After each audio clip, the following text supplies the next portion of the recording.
Yo, what's up, Zako? I see you, man. What is good? I hope you're having an excellent Wednesday. Hectic. It is to be, a great poet once said that it is to be expected that life is hectic.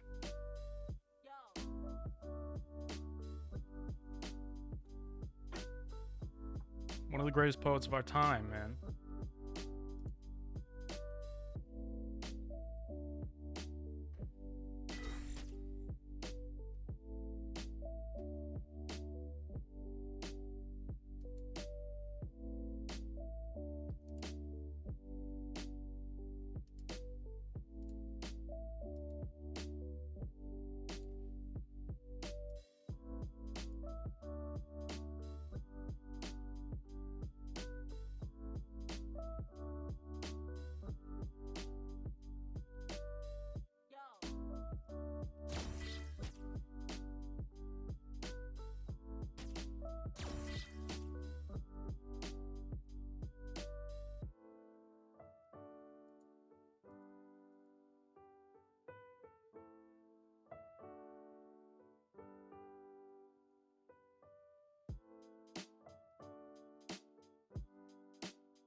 All right.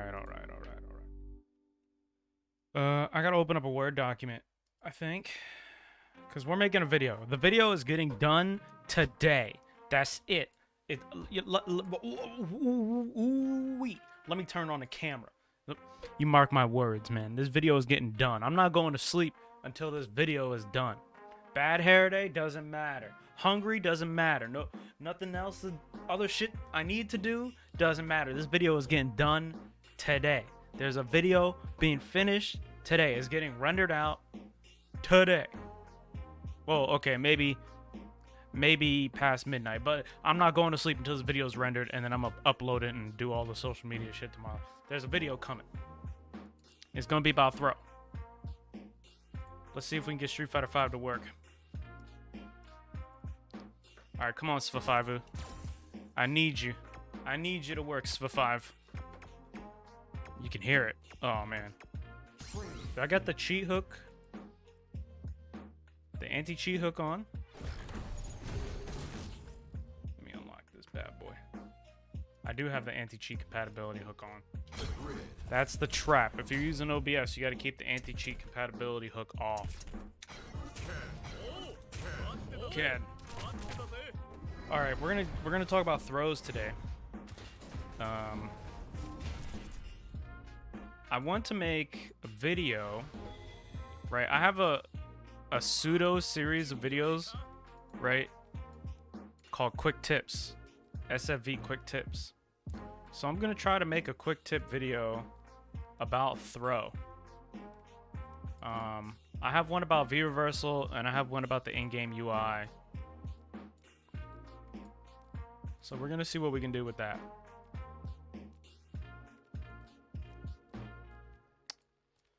We're gonna see what we can do with that. I'm opening up the Word document right now. I keep accidentally opening these in read-only mode. Okay, I'm gonna have to turn on I want to turn on the hitbox viewer too. Let's turn that on. I'm probably gonna need to scene transition to this. Yep. Yeah, what's up, Soda Bro? Am I doing replay analysis? We can. So today I was gonna go over throw in Street Fighter 5, right? I have a goal or like a little mini objective to finish a video in one day. I have this like pseudo series called Quick Tips, and it's just stuff about Street Fighter's general mechanics, like Street Fighter 5. I have one about V reversal, and I have one about the in-game UI, and I'm gonna try to finish one about throw today. It's already like most of my research is like 90% done. I figured I would just go over it on stream to be interesting. Wang become famous by followers, prime, and viewers on big follows dot don't go there. Let's ban this robot. Wow. But yeah, if you got a replay to review, hook it up. We'll dive in there. We can run a replay review. We got 4 hours, and talking about throws and stuff is probably definitely not going to take take 4 hours. Hey man, if you got a replay to review, we can look at it. That's what we do here, man. All right. So all right, I got the Word document.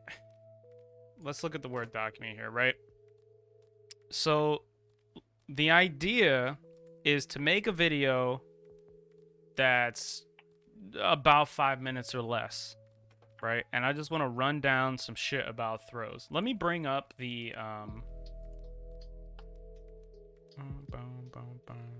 Hey, thanks, man.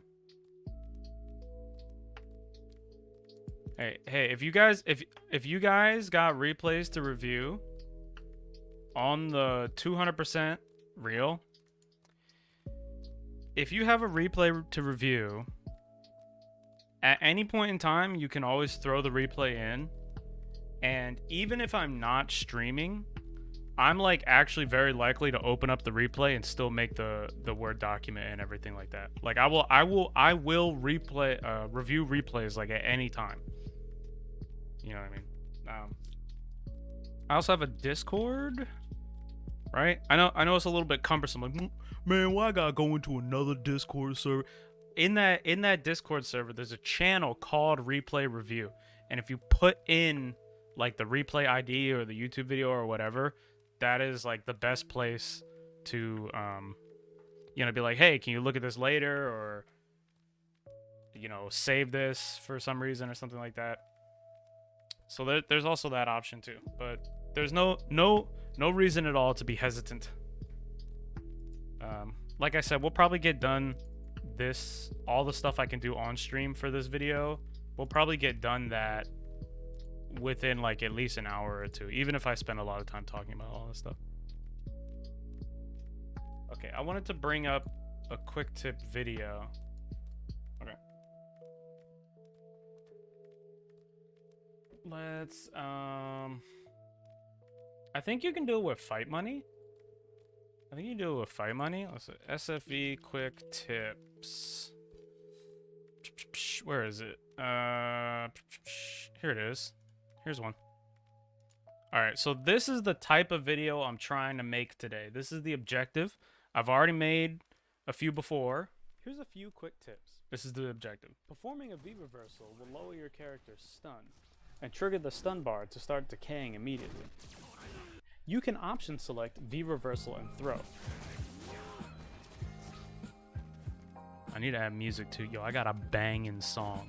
I got a certified banger on your character is down forward plus 3 kicks and light punch, or down forward and 3 punches plus light kick. One of my friends makes music, and he hooked me up with some move with an input that overlaps the V-reversal input. While whiffing throw is still unsafe, it's much less so than whiffing a move you don't intend or wasting an important resource unintentionally. If you don't want to take the risk of whiffing anything at all, you can perform V-reversal with negative edge. To input this, instead of pressing the buttons down when you V-reversal, you simply release them. You can actually perform V-reversal with any direction that includes forward.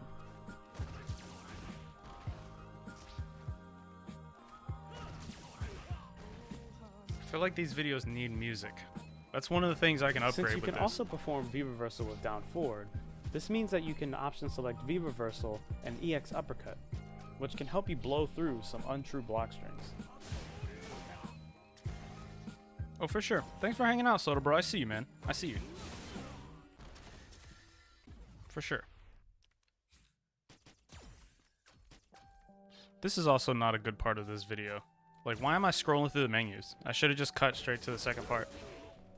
With the limited number of defensive options in Street Fighter V, applying these V-reversal techniques at the right time could just make the difference between a victory and a defeat. But I mean, hey, what do I know? This is also too big. This is too big. And I think this needs to go over here or something, I don't know.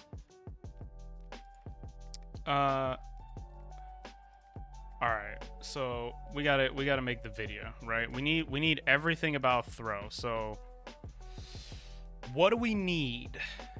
What do we need? So what's the video idea? Oops. Video idea, rundown, throw mechanics, keep it short as possible. Yo, what's up, Miss Patricia? I see you. Keep it short as possible. Music this time. Man, I got a good track. Let me try to bring it up. Actually, we can listen to it in a minute. Music this time. Don't put on a voice. I feel like in the videos I've made in my past, I put on this voice. Like, I talk like this for some reason. And even though this is a very understandable way to speak, it sounds weird as fuck. So I'm just going to try to talk naturally. And then, what do we want to cover? Cover in the video. Things to cover. We're working on a video. Okay, so we want throw basics, right? So that's the command, frame data,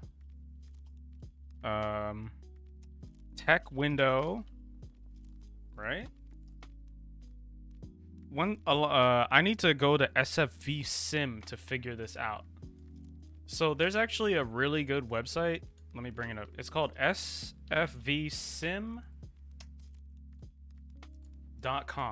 sfvsim.com. And what this is, it looks really complicated, right? But it's not actually that complicated. It lets you simulate a game of Street Fighter V, or it lets you simulate things in Street Fighter V. So we can pick Alex, right? And then we can have Alex, stand for 10 frames. And then after 10 frames, we can have Alex do... Oh, wait, I accidentally picked Vega. Let's pick Alex. We can have Alex stand for 10 frames. Right? We can put down 10 frames right there. And then we can have him do EX knee smash. Right? And then we can have, I don't know, Cammy stand for 5 frames. And then jump up, right? So here I put in this simulation, right? So we're gonna have player 1 is gonna be Alex. He's gonna stand for 10 frames, right? And then he's gonna do EX knee. And then we have player 2, Cammy, is gonna stand for 5 frames and then just jump. So we're gonna hit simulate, right? So it simulates it. It simulates it, and then we can go frame by frame. So here's Alex, right? Here's Cammy. This is the end of the animation. Boom, right? So we can see Alex's knee is it doesn't go that far, right? So let's make Cammy stand a little bit closer to Alex. Oh, a little bit closer still. Let's put Cammy at position 0.5. Are you serious? Wait, this is the X and this is the Y, right? Let's go back. You can go frame by frame, right? So let's go back all the way to the beginning. Okay. So we see boom, boom, boom. Cammy's jumping. Alex is doing EX knee, right? This is the simulation. So we need Cammy to be even closer. Let's put Cammy at 0. Let's simulate that. Okay, now Cammy is at 0. Right, so Cammy is closer now. Boom, the knee hits. Cool. This is a really useful tool. What I'm going to use this for today is I'm just going to find out how many frames you can wait before you tech a throw. But yeah, check this out. So we have 1, 2, 3, 4, 5. Cammy starts to jump, right? That's what we put in. Boom, Cammy starts to jump. You can see Cammy is rising. After 10 frames, right after frame 10 here, we get to 10. Now Alex is going to do EX knee smash. So we see him start up knee smash. Knee smash comes out. It hits Cammy, right? And because knee smash is technically a hit grab, when it hits them, the hurt and hitboxes disappear. This is something we want to talk about with throw too. So in this video, we're going to need to go over that. But you can actually see it right here on the screen. If I grab, this disappears, right? So that's actually pretty useful for some situations. Like if there's a projectile on the screen, you can throw through it.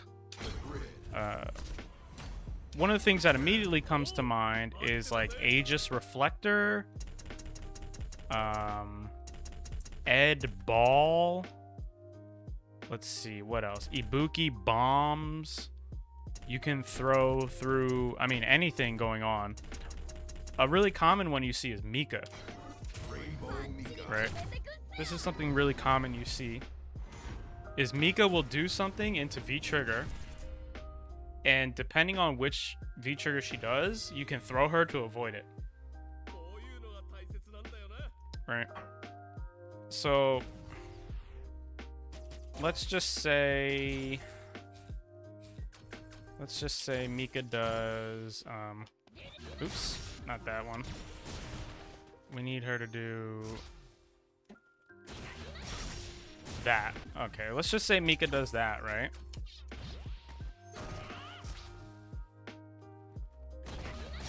If I grab Mika, you see how Nadeshiko doesn't hit me? Right? This is a big utility with throws, right? I think a lot of people... Oh, I did it too slow.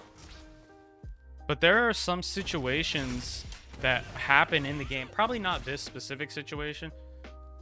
Like this, down fierce into Nadeshiko, because Mika can frame trap you and stuff. But there's situations like this are where you want to go for throw, right? This also happens if you throw tech, if I'm not mistaken. So we're gonna have Mika do down fierce, cancel, and then she's gonna mash throw. Right? Okay. Then I'm gonna throw again. I'm gonna throw back. See if I throw tech, how Nadeshiko misses me. Right? So the thing here is that we can use throw to diffuse this situation. So that's something I want to include in the video. Right? So we have the throw basics, command, frame data, the tech window,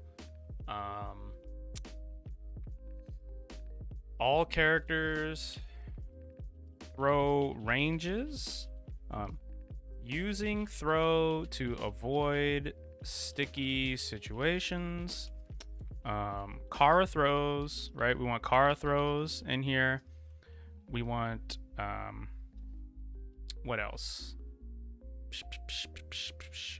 Oh yeah, using throw to assist offense based on the tech pushback.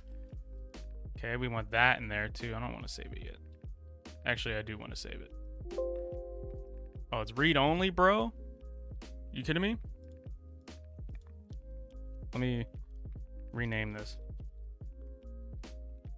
I always do this. There we go. What else do we want to put in this video? Is there anything about throw I'm forgetting?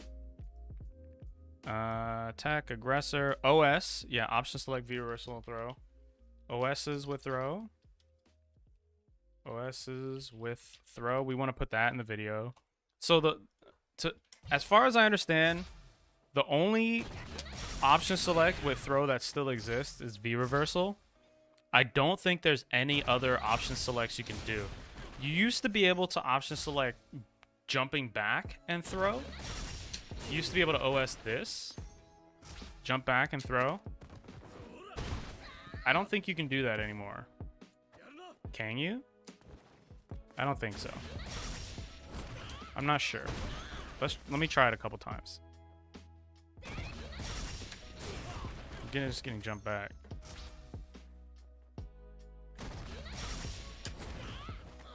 I don't think you can. Because I'm pretty confident that they took that out. Because a lot of players were abusing that. And then you used to be able to option select backdash and throw as well, but I think they also took that out. Right, I think you would do back, throw back, and that would OS backdash and throw, I think. But I believe they took that out. Yeah. Let me try it a couple times just to make sure. I messed up the command there. It's back, throw back. Maybe? I think I just got throw in place. Let me try the command without doing anything and make sure I got it. No, I'm doing it wrong.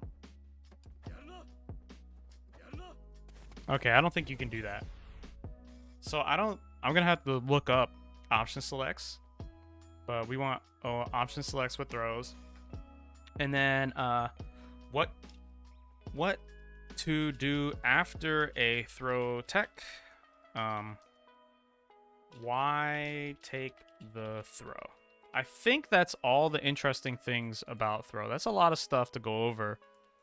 Ideally, I want to make the video less than like 3 minutes. 5 minutes maximum. 5 minutes maximum. So, all right. Let's start blasting these through one at a time. This is probably the most boring one. So, let's go over to fullmeter.com and we're going to look at the frame data for throws. So, it is a factual statement that all throws have the same frame data, right? So no matter what character you are, well, all throws have the same startup, active, and recovery frames, but throws have different knockdown advantages based on your character. So Ken's throw, where is it here? Ken's throw is 5, 3, and 17. If we go to, I don't know, Seth, right? Throw is 5, 3, 17. If we go to, I don't know, Zangief, we can see that his throw is going to be 5, 3, and 17. The same recovery every time. But the knockdown advantages are different, right? The knockdown advantages are different. Another thing that will be different depending on the character is the throw range and the throw hurtbox range, right? These two things combined make your character throw further or not, or be able to be punished from throws further away or not, I believe, right? So your throw hurtbox range, I believe that is how far forward your hurtbox goes, right? So I think if I pick Alex, we'll be able to see a pretty fat throw hurtbox. I think Alex has one of the worst throw hurtboxes. So oops, I didn't mean to hit back. Let's pick Alex and see. I need to double check my information. I'm not 110% sure on how this works. I'm only 90% sure. Where's Alex? You know, at one point in time, I wanted to main Alex. Alex is so cool. Alex is actually the character in Third Strike I know the most about. I played Alex and then Makoto. Okay, so let me slow the game down. Let's slow the game down. All right, so we know that Alex's, let's look at Alex's throw hurtbox. Alex's throw hurt box range is 0.45. Right? And then let's look at Ken's. Where is Ken? Ken's is 0.25. Right? So we should see this green stuff from Alex should be way more forward than Ken's green stuff if Ken does throw. You see how fatty Alex gets? You see how fat his hurt box gets? That green stuff? Well, all of it really. It gets wider, right? That's his throw hurt box, if I'm not mistaken.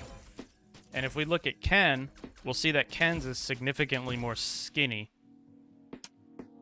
Yeah, you see that? Ken doesn't get nearly as fat. He gets a little... He barely even changes.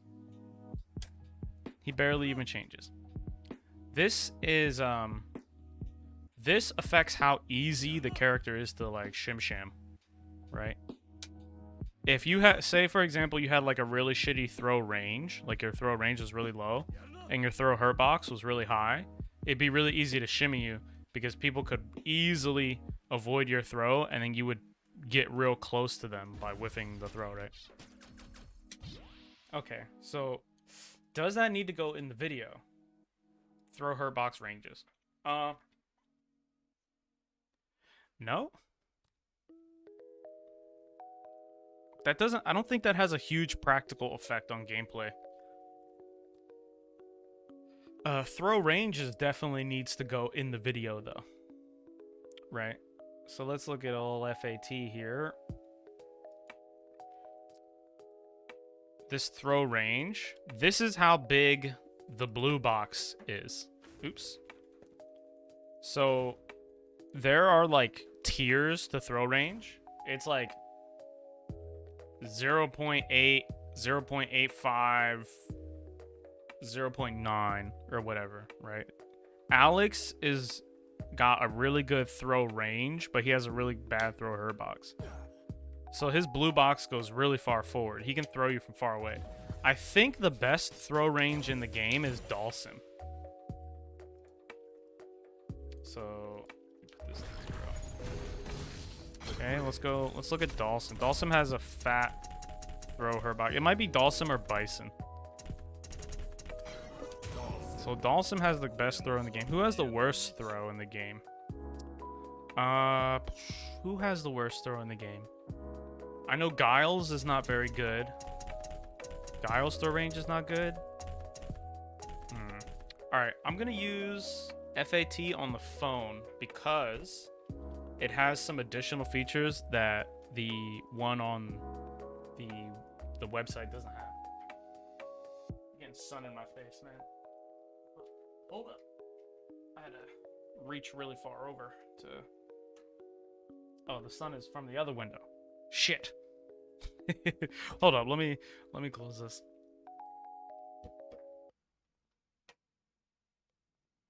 Stream beats? I respect that. You know what it is. You already know. Hold up. Well, I'm about to play a song that is from a pal of mine that's really good. That's gonna go in this video. Let me close this window.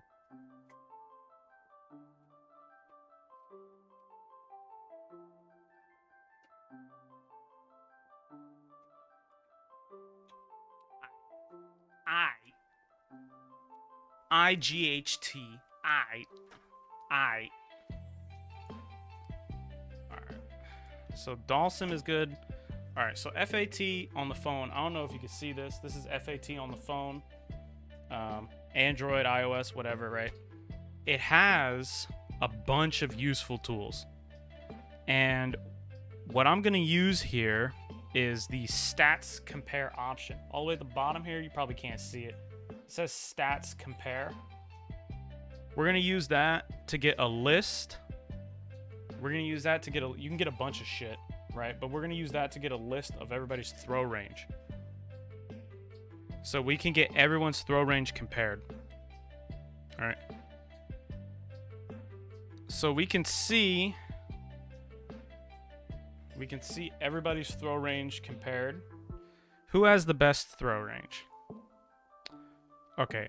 Zangief, Bison, Honda, Birdie, Alex, Abigail, Manat. Dalsim actually does not have the best throw range. Dalsim has second best throw range. So we want to pick Bison. Bison has really good throw range. And who has the worst throw range? Wow, Ryu. Okay. Ryu, Guile, and Ed are all the same. Okay. So I need to actually write this down in order.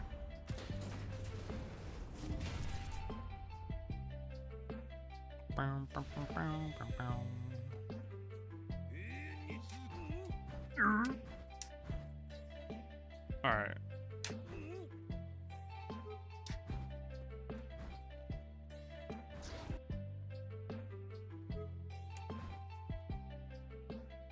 Just trying to get as close as possible. Yeah, okay. So this is a 0.9 throw range. 0.9 throw range. All right, let me play this song real quick. This song is actually, this is the song that's going to go in the video. It's pretty fucking good. Let me whip this shit up real quick. Where is it?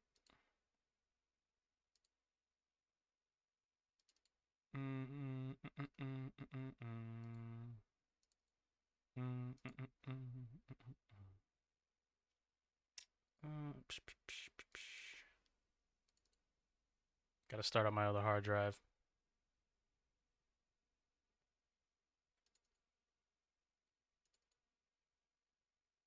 Is this it? Oh yeah, that's loud. That's fucking loud. Whatever, this song is ill. Is this shit not mad good? Like, woo. So Ryu should not be able to throw Bison from this distance.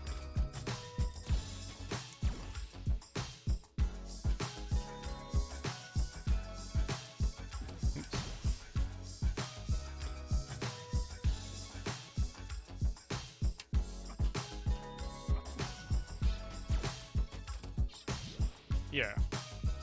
So Ryu's throw range is 0.8. Right? Ryu can't throw Bipson from this distance. But Bipson can toss Ryu.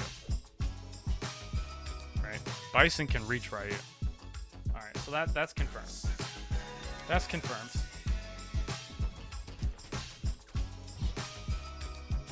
Now we need to figure out what the throw tech window is, right? So actually, let me list these down. Let's list this shit down. All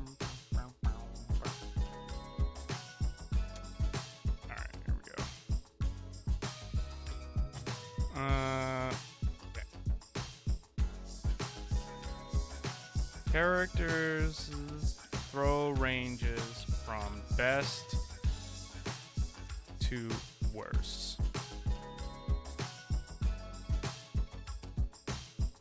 All right, we got the 0.9 category. I'm looking at the phone here to check this out. So characters with 0.9, we got Abigail, we got Alex, we got Birdie, Honda, and Bipson Dictator.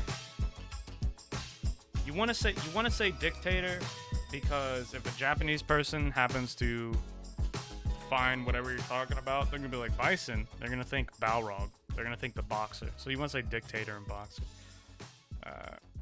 Zangief, and that's it. So we got. Oh, it's playing again? Fuck it, I'll listen to it again. The 0.85 range. We've got Vega, Rashid, Manat, Boxer, Sim, Dalsim,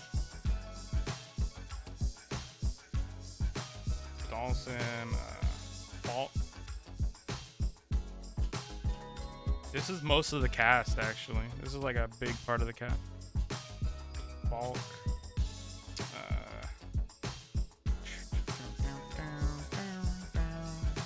Where was I? Oh yeah, Falk. Fang. G. Gil. Karen. Pauline. Laura. Nash. Poison. Mika. Sagat. And Urian. Then we got 0.84 and 81. So 0.84. It's Chun-Li. Then we got 0.81. This is not, I don't know if this is super significant. Nakali. Then we got 0.8 is the rest. This is the entire rest of the cast. So Puma, Blanca, Hammy, Cody, Ed, Guile, Ibuki. Would you believe that Jury has the low tier throw range? Would you believe that? Her walk speed makes it seem like her throw goes mad far, because she can move up to you so quickly. Ryu, Sakura, Seth, Zaku, O, Zaku, Y. Would you also believe that young Zaku has 0.8 throw range? That's crazy, right? That's crazy. Alright, back to the regularly scheduled non-copyright music. Man, my internet has been tripping lately. I'll be real.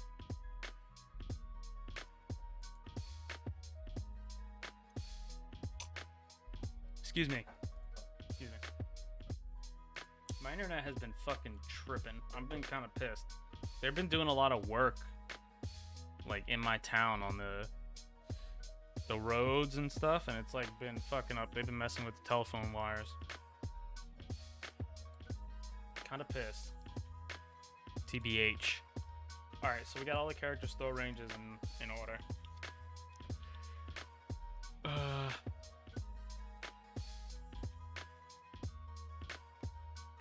Alright, so we got to get the throw basics. We got throw basics. In Street Fighter V, all grounded normal throws have 5 frames of startup, 5 frames of startup, 3 active frames, and 17 frames of recovery. Depending on the character, there can be more or less. So I want to group this. This is going to be like the pseudo script. I want to group this into tips. So depending on the character, there can be more or less knockdown advantage. I want to put, when you throw the opponent, they cannot quick rise or back rise. So I'm going to get Ryu to first knock me down. Boom, knockdown. Right? So if I hit 2 punches, I'm going to get up in place. If I hit 2 kicks, I'm going to hop backwards, right? I'm going to do a back rise. So that's back rise, quick rise, quick rise, right? And if I do nothing, of course I stay down, right? I stay down. I can also quick rise and back rise by pressing down, down, or back, back. But you don't want to do that because you'll lose your charge, right? If I get knocked down for some reason, and I want to do scissor kicks right away, or I want to do devil's reverse or something right away, I can't do that by doing down, down, right? So you want to use the buttons. Right, this way I can hop as soon as I get up. Right, reversal. You see how it said reversal, right? I couldn't do that if I used the directions. That's why you want to use the buttons. Alright, so I quick rise and back rise regular knockdowns, right? But if Ryu throws me, if he throws me, no matter what I do, it's always going to result in a quick rise or nothing. So,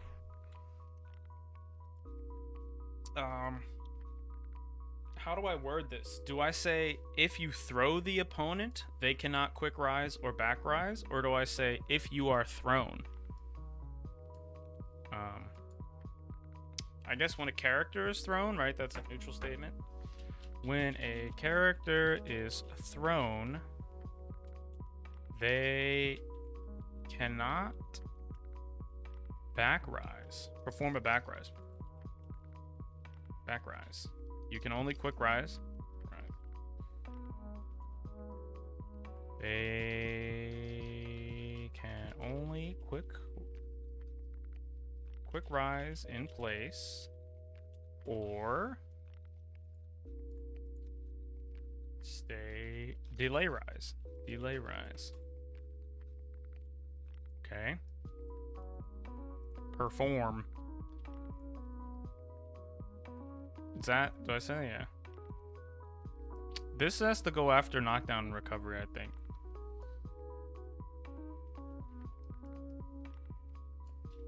So we have, boom. Depending on the character, there can be more or less knockdown advantage. The throw can move the opponent different distances. Depending on the character, the throw... Depending on the character, throw will the opponent varying distances away, right? Is that a way to say that? Depending on the character, throw will push the opponent varying distances away. Characters have different range their throws reach. This has to go last. This has to go last. Let me full screen this so I can fucking edit this. I don't know how to use this program. I've been using this for literally my entire life. I don't know how to use this. Where's the opponent? Way. Characters have different throw ranges their throws reach. So, alright, the first tip is in Street Fighter V, all grounded throws have 5 frames of startup, 3 active frames, and 17 frames of recovery. Depending on the character, there can be more or less knockdown advantage. However,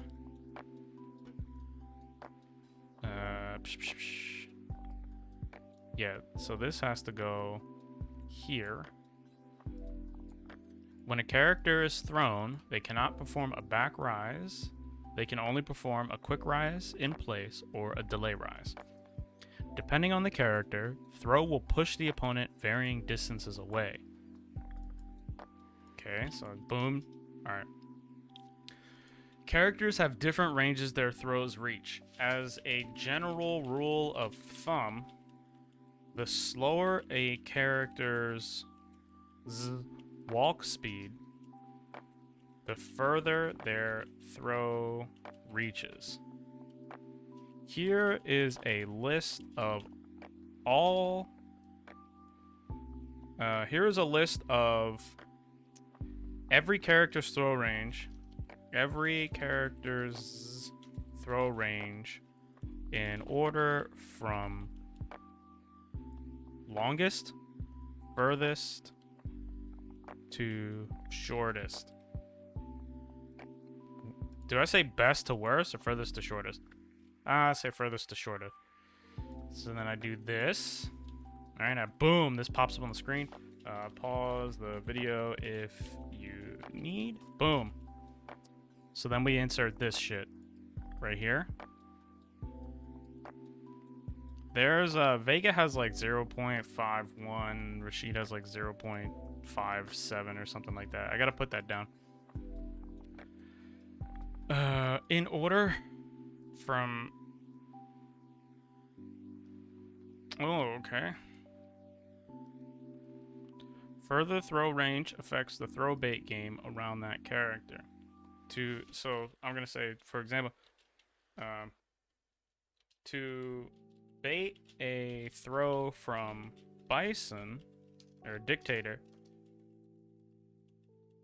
would need to be much further away to, I guess, to shimmy bait throw from Dictator. You'd be much further away to make the throw whiff.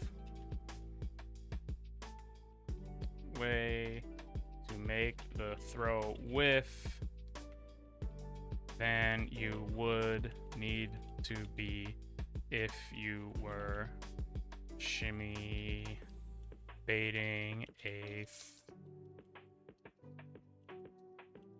God, I cannot type. A throw from Ryu. Right? This is right. Further throw. Does this need to be in the video? Maybe, maybe not. Right? So, like, this is a tip, right? Further throw ranges affect the throw bait game around that character. To shimmy bait a throw from Dictator, you would need to be much further away to make the throw whiff than you would need to be if you were shimmy baiting a throw from Ryu. Yeah, I guess this can go in, right? This can go in. Alright, so we're talking about baits. So this is like a natural transition. I want this part right here, when a throw tech occurs, the aggressor or the person who pushed first has their character pushed backwards. This is probably the most important part of the video, right? But I guess we can talk about throw bait. Throw tech window. Should I put this at the throw tech window?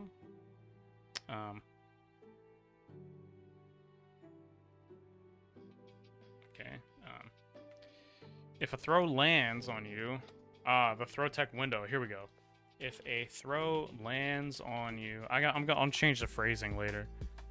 You have, what is it? Is it 7 frames? This is when we need SFV sim. How many throws do you have to? How many frames you got to tech a throw? Right? How many frames you got to tech a throw? So let me put Alex at 0.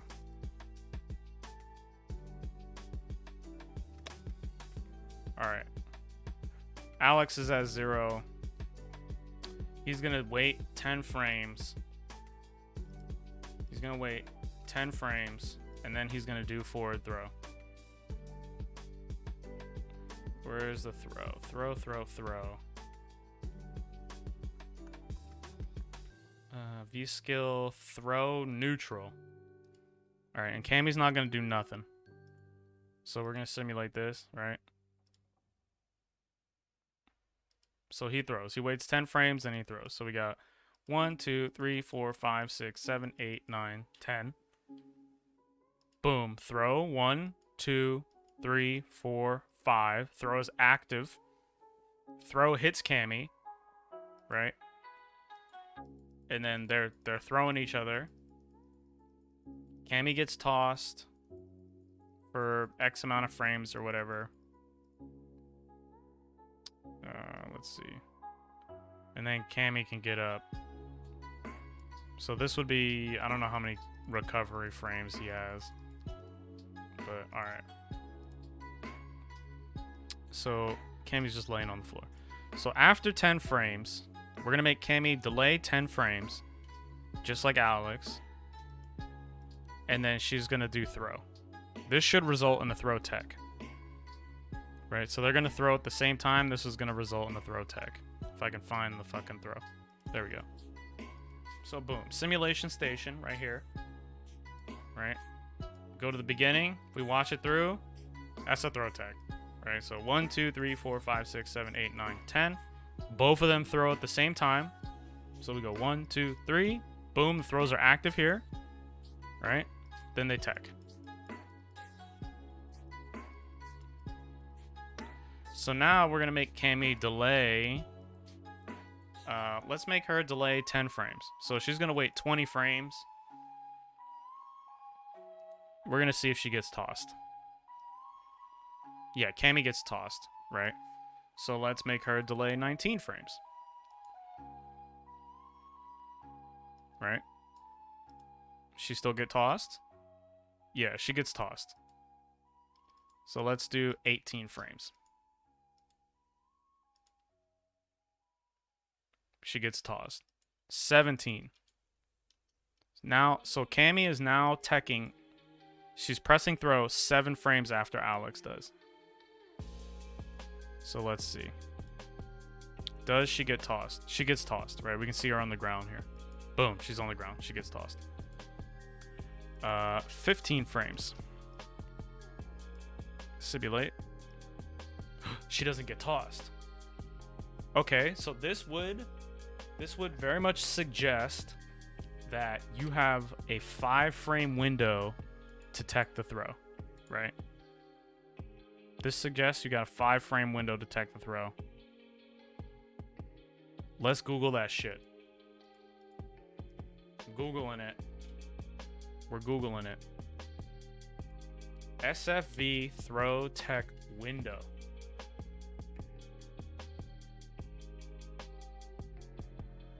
All right, we got some.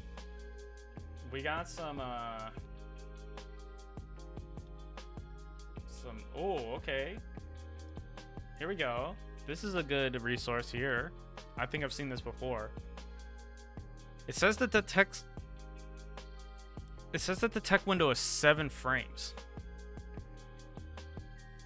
Here on this website, right? But this is in the beta. This is in the beta. What else does this say? This is the same post, okay? What about on Reddit? On the Street Fighter Reddit, there's a post here.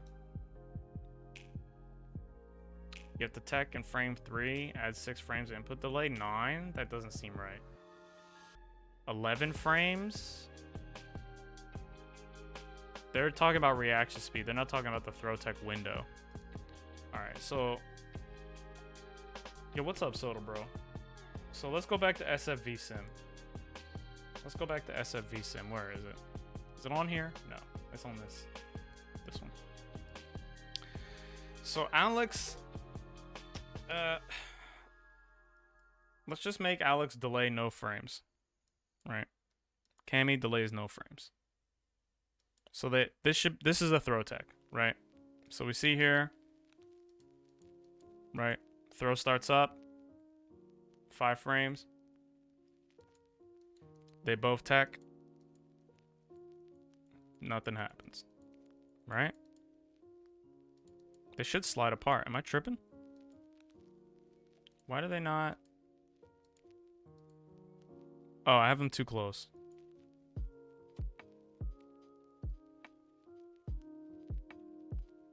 I have them too close.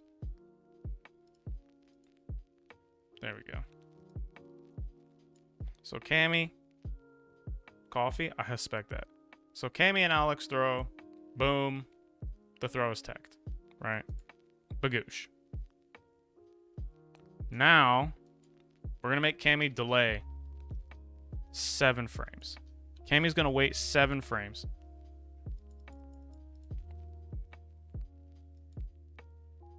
Cammy gets thrown. Is this because of the 3-frame input buffer? I don't understand here.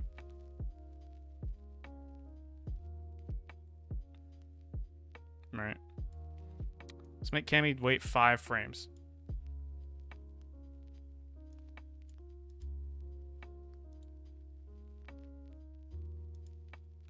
That techs. That techs. Right. This is a throw tech. So Alex is on frame 5. Alex is throwing. Right. We see Alex's throw box here. Cammy is gonna wait until frame. Excuse me. So 1, 2, 3, 4, 5. Boom. Alex is throwing. Cammy is waiting till this frame to throw. So now Cammy is press throw. Tech. It's 0. Boom. We get Cammy to wait 6 frames. Right. So we go back to frame 5. Alex is throwing. Boom. Now Cammy is throwing. And the throw tech happens. And they slide away. Let's make Cammy wait 7. This is the this will result in Cammy getting tossed, right? Yeah. So if Cammy waits 7 frames, she gets fucking scooped because we can see her laying on the ground right here. So do you have 7 frames? I don't understand. I need to ask around for this to make sure that I double check this information. This is from the beta. This video is from the beta.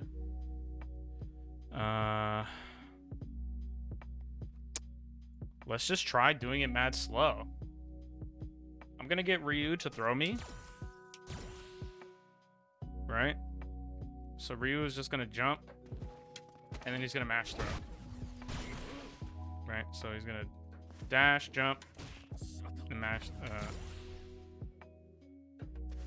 Actually, I'm just gonna get him to dash at me. So,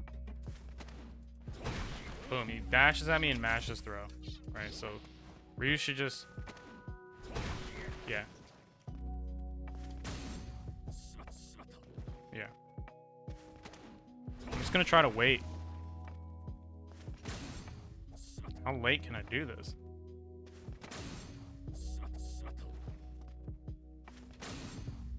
I'll have to ask some people I know about SFV Sim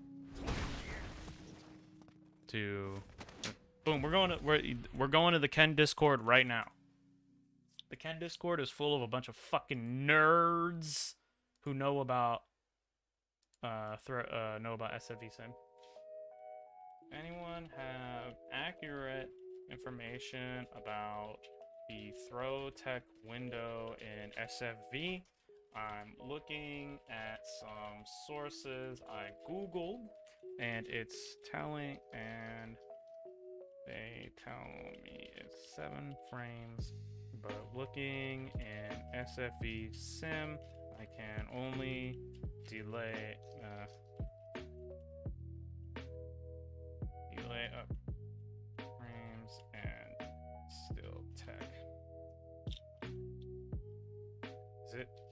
Is it 5 or 7? Boom, I asked. All right, so we need to talk about the throw tech window.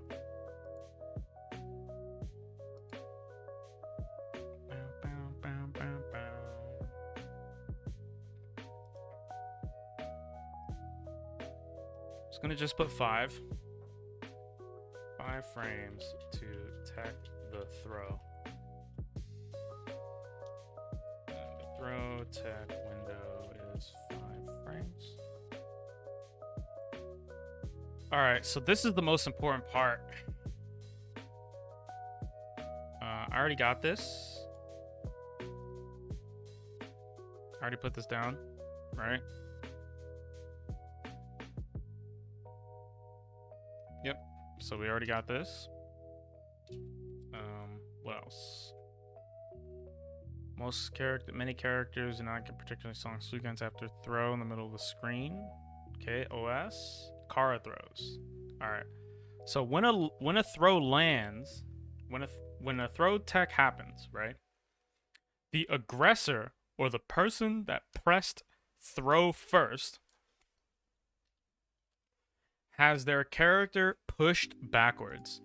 So right here, Ryu is gonna dash at me, and he's gonna do throw, and I'm gonna tech as late as I think possible. Oops. I'm gonna try to tech as late as possible. You see how Ryu goes backwards? You see how Ryu gets pushed backwards? Right? This is because Ryu is the aggressor in this throw tech interaction. Right? This means that I can look after a throw tech occurs and see who slides. You can see who slides, and you can tell who pressed throw first. That is really, really useful when you're putting on offense, right? Because you can tell if your opponent is teching right away or if they're doing a delay tech. That's something we need to talk about in here. Defending against throws, you can use delay tech. When defending against throw pressure, stagger pressure that results in a throw threat, you can when defending against the threat of a throw, the threat of a normal throw, you can perform a delay tech. You can use the the throw tech window, the generous throw tech window. Yeah, so this goes on the end of that. Defending against the threat of a throw, you can use the throw tech. The generous throw. What is up with the cursor? It looks mad weird. Window to a delay tech. Delayed tech. Am I tripping? Did something happen to my cursor? Did I press a button? Okay, delayed tech. You can send it. You can send it right now. I'm almost done going over this document. We're almost done. Just a little bit more. Okay. I need to explain delay tech. Alright, I need to explain how delay tech works. Okay, so this is important. When a throw tech occurs, the aggressor, or the person who pressed the throw first, has their character pushed backwards. Would I prefer? Yeah, if you could send me the replay ID, that would be great. So I can open it up and pause it and use a hitbox viewer and stuff like that. You can use this to get an idea of the opponent's delayed throw tech. This can be useful when setting up frame traps and stagger pressure on throw base. Useful when mounting offense, mounting any kind of offense. Useful if the opponent is teching soon, you can do something like a frame trap or a shimmy. And if they're teching late, or delay teching,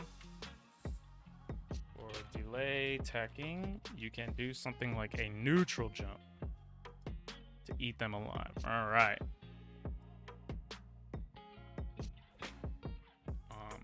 Most characters can anti-air after a meaty throw. All right, so let me explain this again. So here I'm gonna tech really late. I'm gonna try to tech as late as possible. See how Ryu gets pushed backwards? That's because Ryu pressed throw first. The aggressor slides back. Right? If I tech first, if I try to tech first, I get pushed back. See how I'm teching early here? See how I'm teching early here? If I do this right, I should get slid back. It's kind of hard. It's kind of hard to make happen artificially. There we go. I got slid back. Right, because I'm throwing first here. There Ryu was first. Here Bison was first, right? This is really useful for setting up pressure. Because say I'm frame trapping my opponent, right? Say I'm doing some frame trap shit. Right? Say I'm Ryu. This is a common sequence you'd see from Ryu. Right? Say I'm doing this. Right here. So boom, I'm plus. I walk forward. I can threaten another medium punch. Or I can threaten a toss. A tick throw. Right? This is a tick grab. This is what people call a tick grab, right? Tick, grab. Right? So boom, stagger, tick, grab. I can threaten that. If Bison defends against this, right? Say he defends against this by teching, I can tell whether or not I want to do this into a shimmy, like boom, bait, or if I want to do something like this, right? A more practical situation would be also on wake up. Like if I knock the opponent down and I go for a meaty throw and I see that they slide backwards, right? Or I slide backwards. I can tell when they're pressing throw tech. And this will tell me if they're doing delay tech or tech right away. And if they're teching right away, the response to beat that would be, you know, like something like this, immediately back up throw, right? Because the tech is going to come out right away, right? They're responding immediately. But if they're delay teching, I probably don't want to shimmy, right? And I probably don't even want a neutral jump because they're waiting, right? So there's a chance that they just won't tech at all. So I can do something like just get away with hella stagger because I know that they're waiting and blocking. Or I could do something like this, bam, and I make a really fat, wide frame trap and punish them for pressing the throw really late, right? That's why watching who slides is important. So let me reread this, make sure I got it written out right. When a throw tech occurs, the aggressor, or the person to press throw first, has their character pushed backwards. You can use this to get an idea of the timing. I don't want to say aggressor. I just want to say the person to press throw first. So the person to press throw first has their character pushed backwards. You can use this to get an idea of the timing of an opponent's throw tech. This can be useful for setting up frame traps and staggered pressure. And throw. This is weird. This is a weird line. I'll fix it later. If the opponent is teching soon, you can do something like a frame trap or a shimmy. And if they're teching late or delayed teching, you can do something like a neutral jump or a very wide frame trap. Okay. So we got to check this in the corner. We've got to check this in the corner. So let's go to the corner and check if this works. So, all right. So here Ryu is throwing, and he's just gonna crouch. I'm gonna try to tech late. That was a late tech. I'm gonna try to tech late again. Ryu gets pushed back. Okay, now I'm gonna try to tech early. Oh, how far did he go? Wait. Let's go to the corner. Come on, Ryu. Ryu, come on. Come to me. Come on, Ryu. Get over here. I need you to throw me. Alright. So late tech. Oops. Late tech. Oh my god. I think I did it first. Alright, I got moved forward. I tried to tech as late as possible. I got moved forward. Let's try that again. Oops.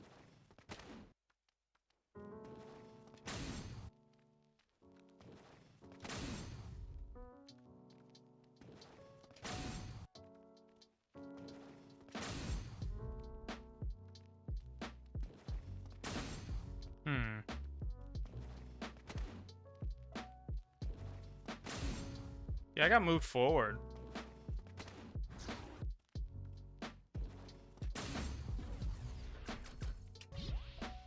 Did I get moved forward? No, I think the camera angle just changed. Am I tripping? Am I tripping? It feels like I got moved forward, but I didn't. I can't go. Oh, I did! What? Is that when I go first? I'm gonna try to tech right away. No? Okay. Right away. I didn't get moved forward. Didn't get moved forward at all. But I got moved forward when I teched last, right? Let me save it. Yeah. Okay. So let's write that down.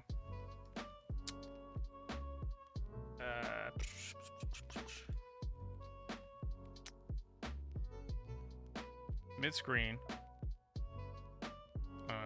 Mid-screen, the person to press throw first gets slid backwards. In the corner, the person to press, if the cornered player presses throw first, they stay in the corner. If they press throw second, they slide slightly forward. Okay, that's good to note. Most characters can anti-air after a meaty throw if the opponent jumps. Yeah, so, alright.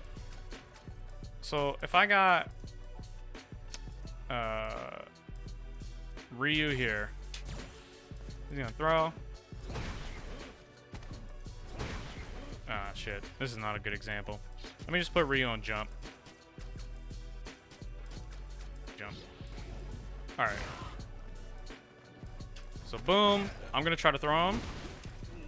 I still have time to A. right?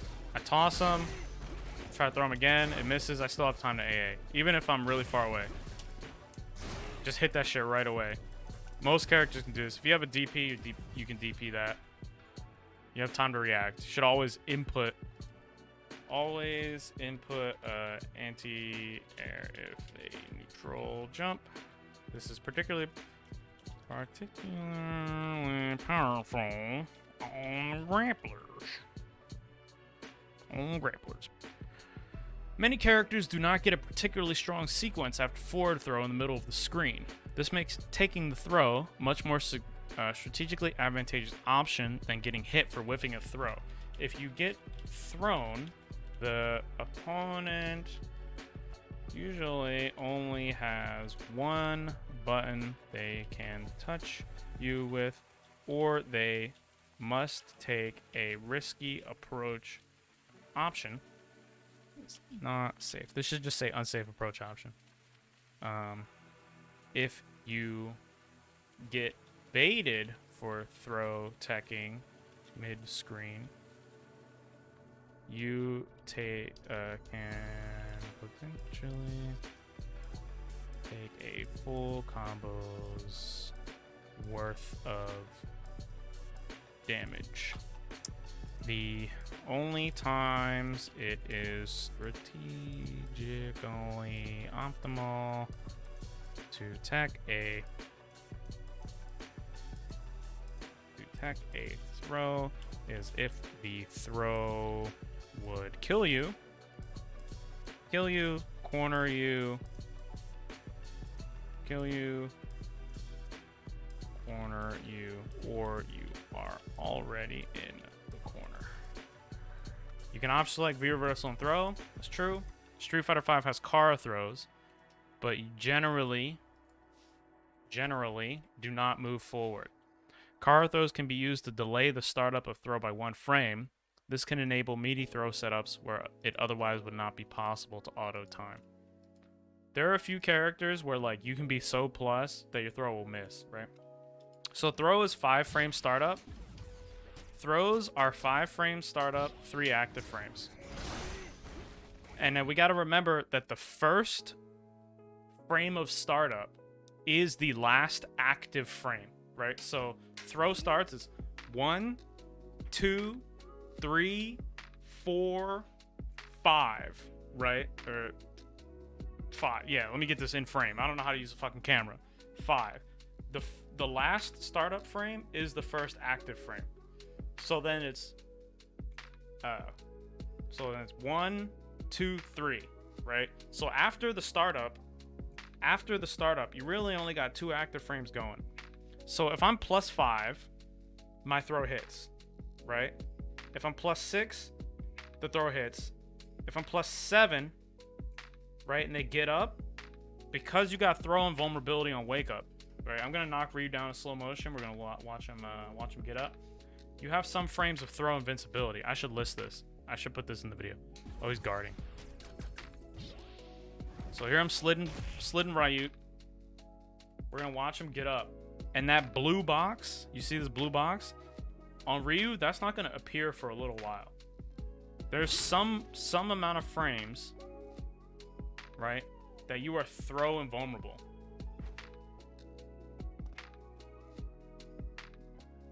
Right? There's some amount of frames you're throw invulnerable where you could otherwise be hit. So I need to figure out how many frames that is. Fuck it, I can ask the Ken Discord again.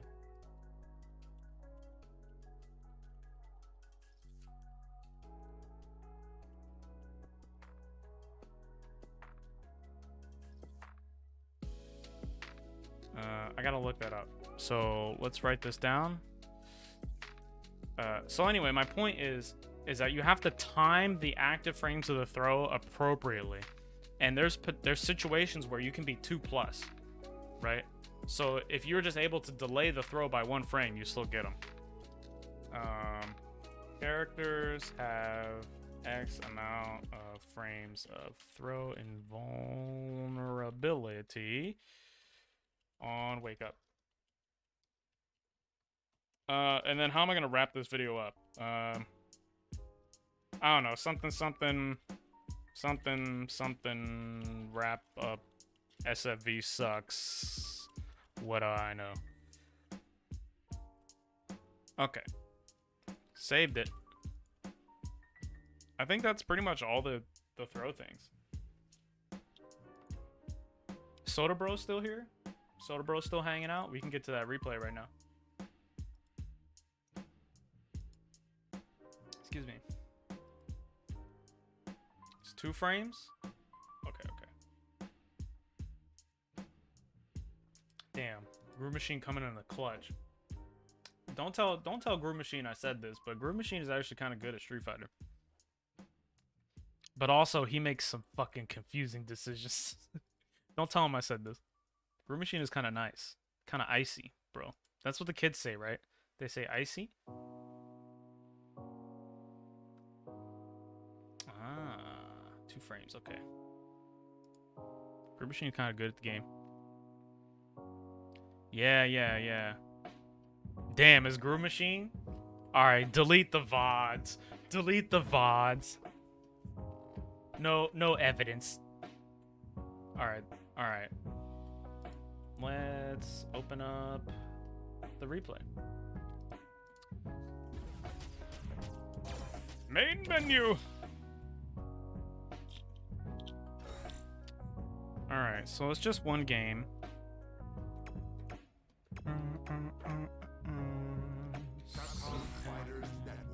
This is Verso Ryu.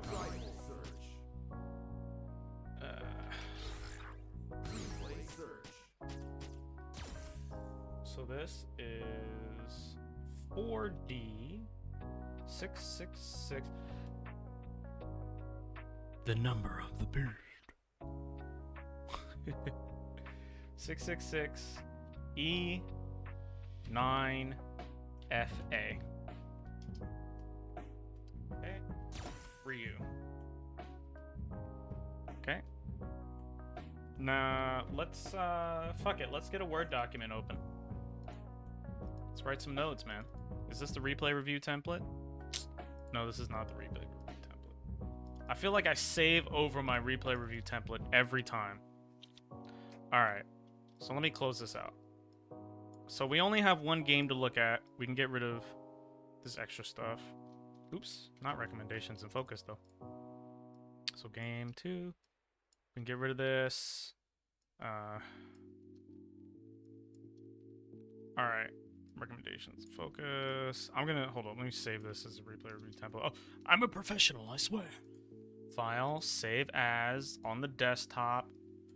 Replay review template. Save changes with a different name. Okay. Template 2. Okay. Now we do. Alright, so this is Joe Mama Ligma Balls.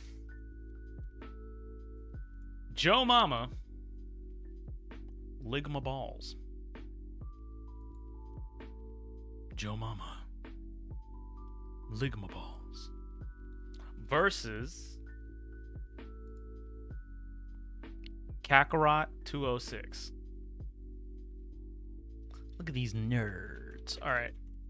So we have what's the date on this? This is November 17, 20. We got Jomama Ligma Balls versus Kakarot 206. This is Ryu Ken versus Ryu. Alright, so here's how the replay. Here's generally how these are like my recommendations for a replay review, right? So firstly, when you're looking at your own replays, you want to look at your replays in a big chunk, like one big session, right? Because the most efficient way to identify your weaknesses and your strengths is to look for the overall consistent things in your play. So if you play a match, right, and you're like, I want to look at that replay for a specific situation, cool. But if you want to look at replays to try to like get better, you want to look at a lot at a time. Like, I mean, not get better overall, not at just specific situation. So let's say, I don't know, you play 3 days a week, you play for 2 or 3 hours at a time or whatever. Take one of those gameplay sessions and just make it a footage night or a footage day or whatever, and just watch your replays in a chunk and look for general patterns, right? So that's how we're going to approach this first. We're just going to watch the replay on 2x speed. We're just going to watch the whole thing on 2x, and we're just going to look for general things we notice. It doesn't matter if it's good. It doesn't matter if it's bad. We're just going to look for things we notice, right? Yo, what's up, Taj? Then we're going to go back, and since we only have one game to look at here, we're going to go and we're going to look at it in detail. After we look at it in detail, I'm going to write down some recommendations of like concepts, and then the practice section is going to be practical things to like actually go out and do, right? So yeah, we want to look for strengths, weaknesses, just anything we notice.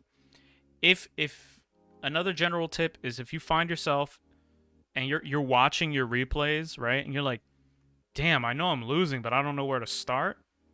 You feel stuck or lost, like where do I even begin? Look at your strengths. Like, also consider what you think you're good at, right? Like, oh, I'm comfortable doing this, or I'm comfortable doing that, right? Look at your strengths and say to yourself, how can I make these better? Because it's going to be a little bit easier to get traction and like, the process going if you already know a little bit about what you're trying to work on, right? So that's something if you get stuck. But here we only have one game, so let's watch it. All right, so this is Ken versus Ryu. Now, generally, I would recommend picking V-Trigger 2 in this matchup, right? This was game 3. I mean, sure, if they're on the thing. Let's just watch this one first. Right, so I'll just set this to game 3. We can watch the other ones. So let's watch this one first, and we'll look up the other ones afterwards. If you want to drop the replay IDs, that would be good too. So anyway, generally, this is a matchup where Fireball is really important. So off the bat, I would recommend V-Trigger 2, but you don't have to pick V-Trigger 2. It's just nice, right? Because at a certain point, if you can take away Ryu's Fireball and keep your own Fireball, it's particularly potent. Otherwise, V-Skill 1 is good. Alright, when you watch a replay, always turn on attack data and always turn on key display. So anyway, let's speed through this. So I noticed some unsafe moves. We're in the corner. A lot of jumps. Okay, combos. Still a lot of jumps. Oops, sorry.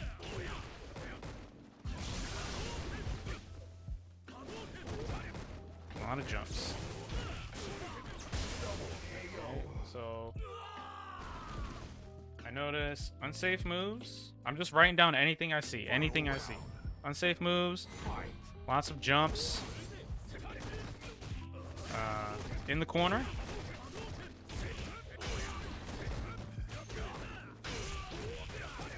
Lot of CCs.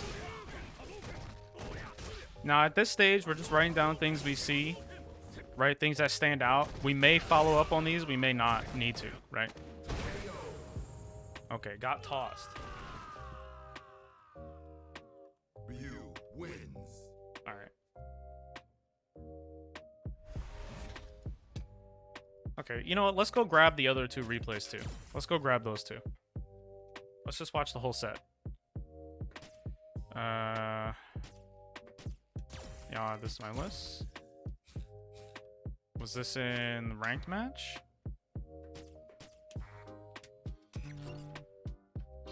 So we're just going over them, right? We're not... I think I got him. I think I got him. So we're not necessarily worried about picking out the details in like super duper high detail yet. We're just watching them over as like a first view. We're gonna watch them again. We're gonna watch them again in regular speed. Right. So this is the one with the double KO. Right. So this is, yeah, this is game 1.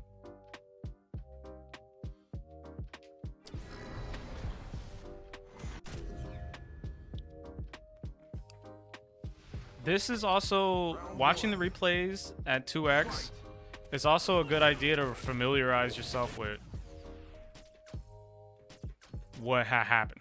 So, light Tatsu, I noticed that again. Light Tatsu at the start. Right? So, okay, Tatsu at the start. I noticed that 2 times. I accidentally have caps lock on. Okay. Still... a lot of jumps are standing out. Okay, we're in the corner. That stands out to me. EX.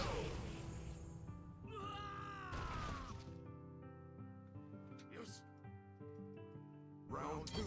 Bow, bow. Hadoken. Okay. Fireball, fireball. Good combo. Crush counters.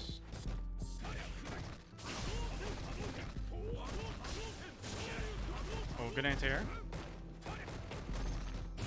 Okay, we got one more round on this one, and then we're going to watch the next one, just to get a general feel of what happens. And then we're going to go back and watch them on normal speed. Again, right here, we're just looking for standout patterns, right? Now, even though we're not watching a whole bunch of replays right now, but this is a useful thing for watching a whole bunch of replays, just to go over them at an increased speed, just to get a general idea of what happens. Especially if you're watching replays from like a couple days ago or something. Okay, good combo.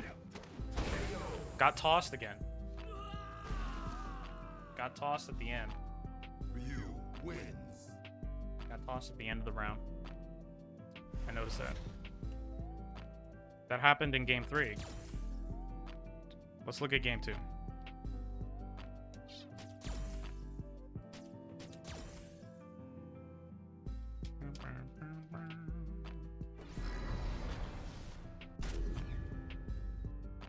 Alright. Let's see. Round 1. Fight. Always turn on key display. Okay.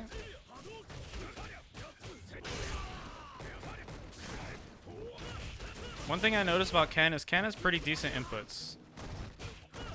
Ryu's inputs are a little bit more sloppy than Ken's. One thing you see with a lot of newer players or like low-level or intermediate players is they spam the buttons. Like instead of just doing medium punch, hard punch, they do medium, medium, medium, medium, heavy, heavy, heavy, heavy. Right? But Ken is only pushing the button the necessary amount of times. Also, we see that Ken has a good quick rise. He's using the buttons, which is what you want. Okay. Okay, in the corner.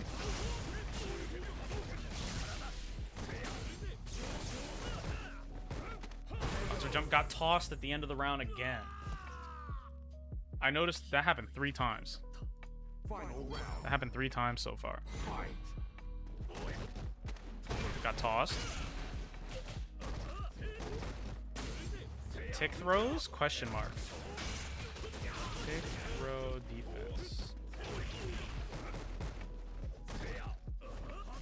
Oh, good. Okay, cool.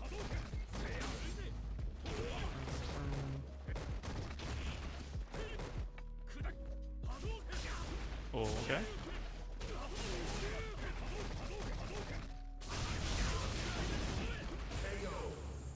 Okay. right. So just looking at those, these are the big things that stood out to me, right?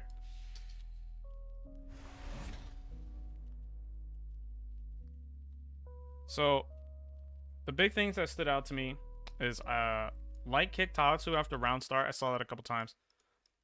Unsafe moves. A lot of jumps. Majority of the game time was spent in the corner. There was a lot of crush counters happening. Ken gets tossed at the end of the round. Ken also gets hit by tick throws. So, we'll see. All right. So this is game 2. This is game 1. Let's go back to game 1. Let's go back to game 1, round 1, and watch it.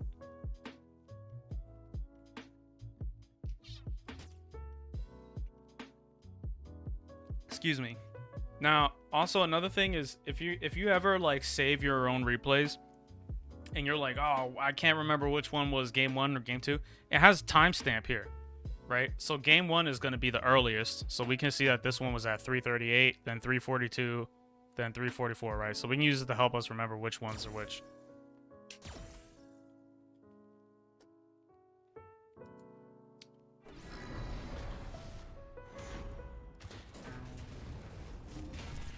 Let me open this up on the other window.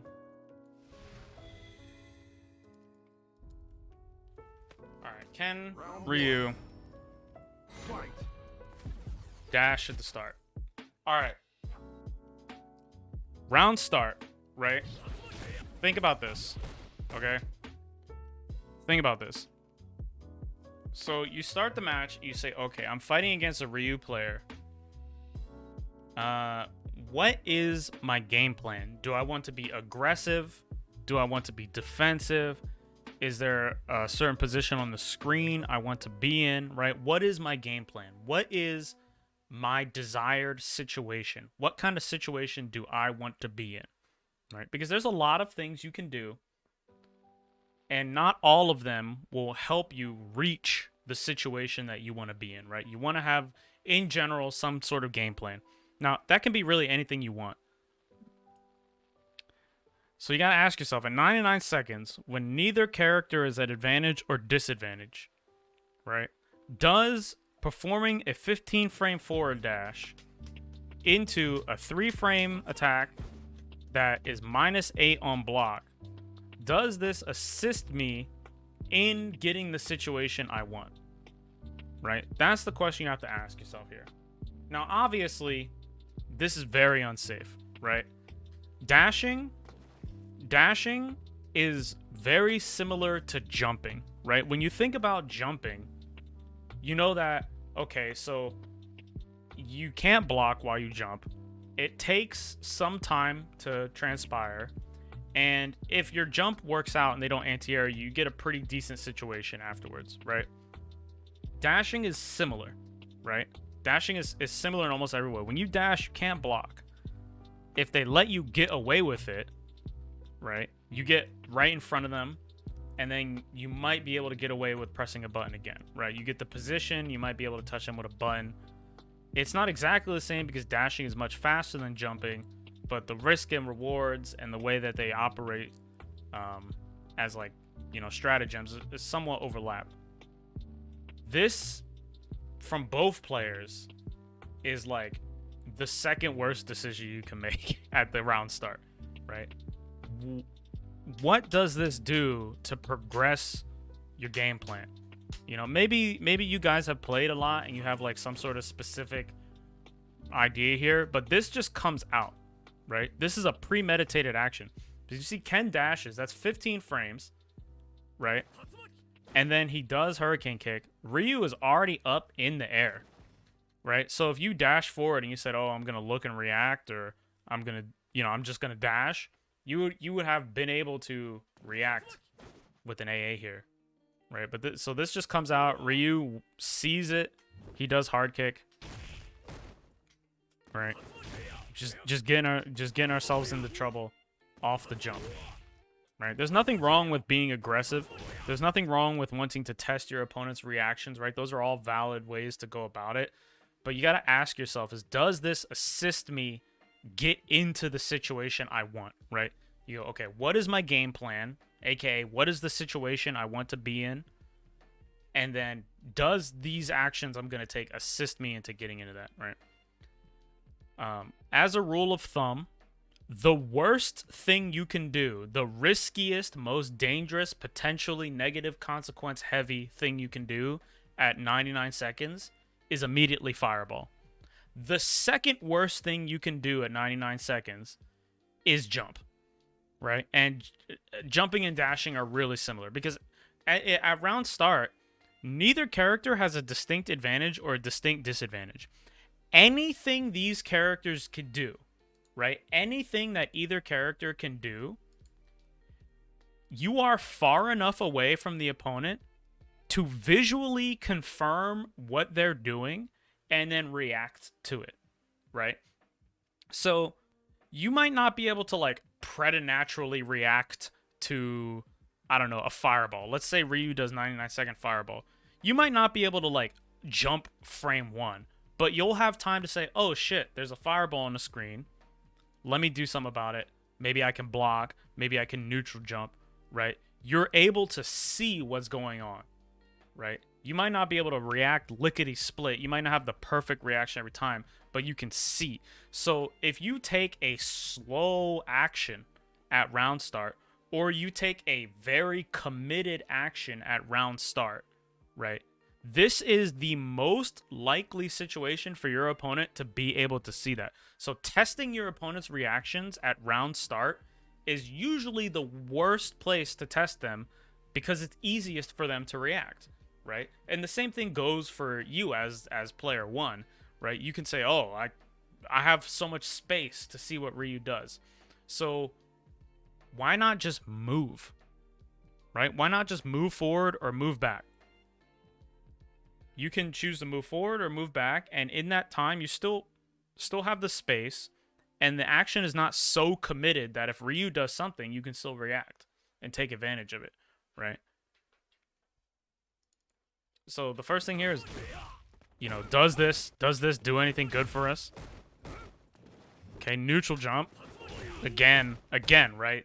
Now, I don't want to sound like a broken record, but really, does this assist our game plan, right? This is like a pivotal concept in Street Fighter, right? So your thought process with the Tatsu is you're trying to be random, which is a bad reason. Yes and no, right? I'm not gonna try to sit here and tell you how to play, right? Even though sometimes it may sound like that. If you want to be difficult to predict and you want to test your opponent's reactions and you want to put people on the back foot, you want to rush them down, or you want to keep them unsure of what's happening, maybe make them hesitate, right? That is a totally valid way to approach playing against another person, and there are ways that you can do that. I'm not you just want to remember that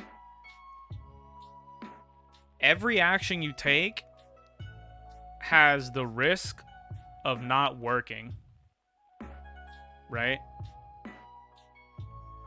And there's also the consequence that follows if it doesn't work. So ideally, you want to try to maximize the potential whatever you're going to do is going to work, and you want to minimize the negative consequences if it doesn't work, right? So maybe you can just dash, or maybe you could walk forward, right? Things like that. Okay, so neutral jump here again, right? Does this get us into the type of situation we want? Right? That's really what you're trying to do with your actions. Is what is my general game plan? How can I do things that get me into that situation, right? Dash is risky? Yes. Dash is risky, right? Dash is risky. But if you want to test their reactions, try to be unpredictable, try to be random, so to speak, you can never be truly random, right? But like, you know, as a fighting game player, we use that as a colloquialism, right? Just to mean unpredictable. If you want to play fast paced, you can do things that are risky. Any action you take is risky, right? There's a potential that it will get you into a good situation, potential it will get you into a bad situation. And you have to deal with the consequences either way, right? Like if I crouch block, they can hit me high. If I block, they can throw me. If I walk forward, they can go low. If I walk back, they can go low. If I stand up, they can go low, right? If I attack, they can counter hit me. If I attack, they can block, right? Literally every action you take has a counter action, right?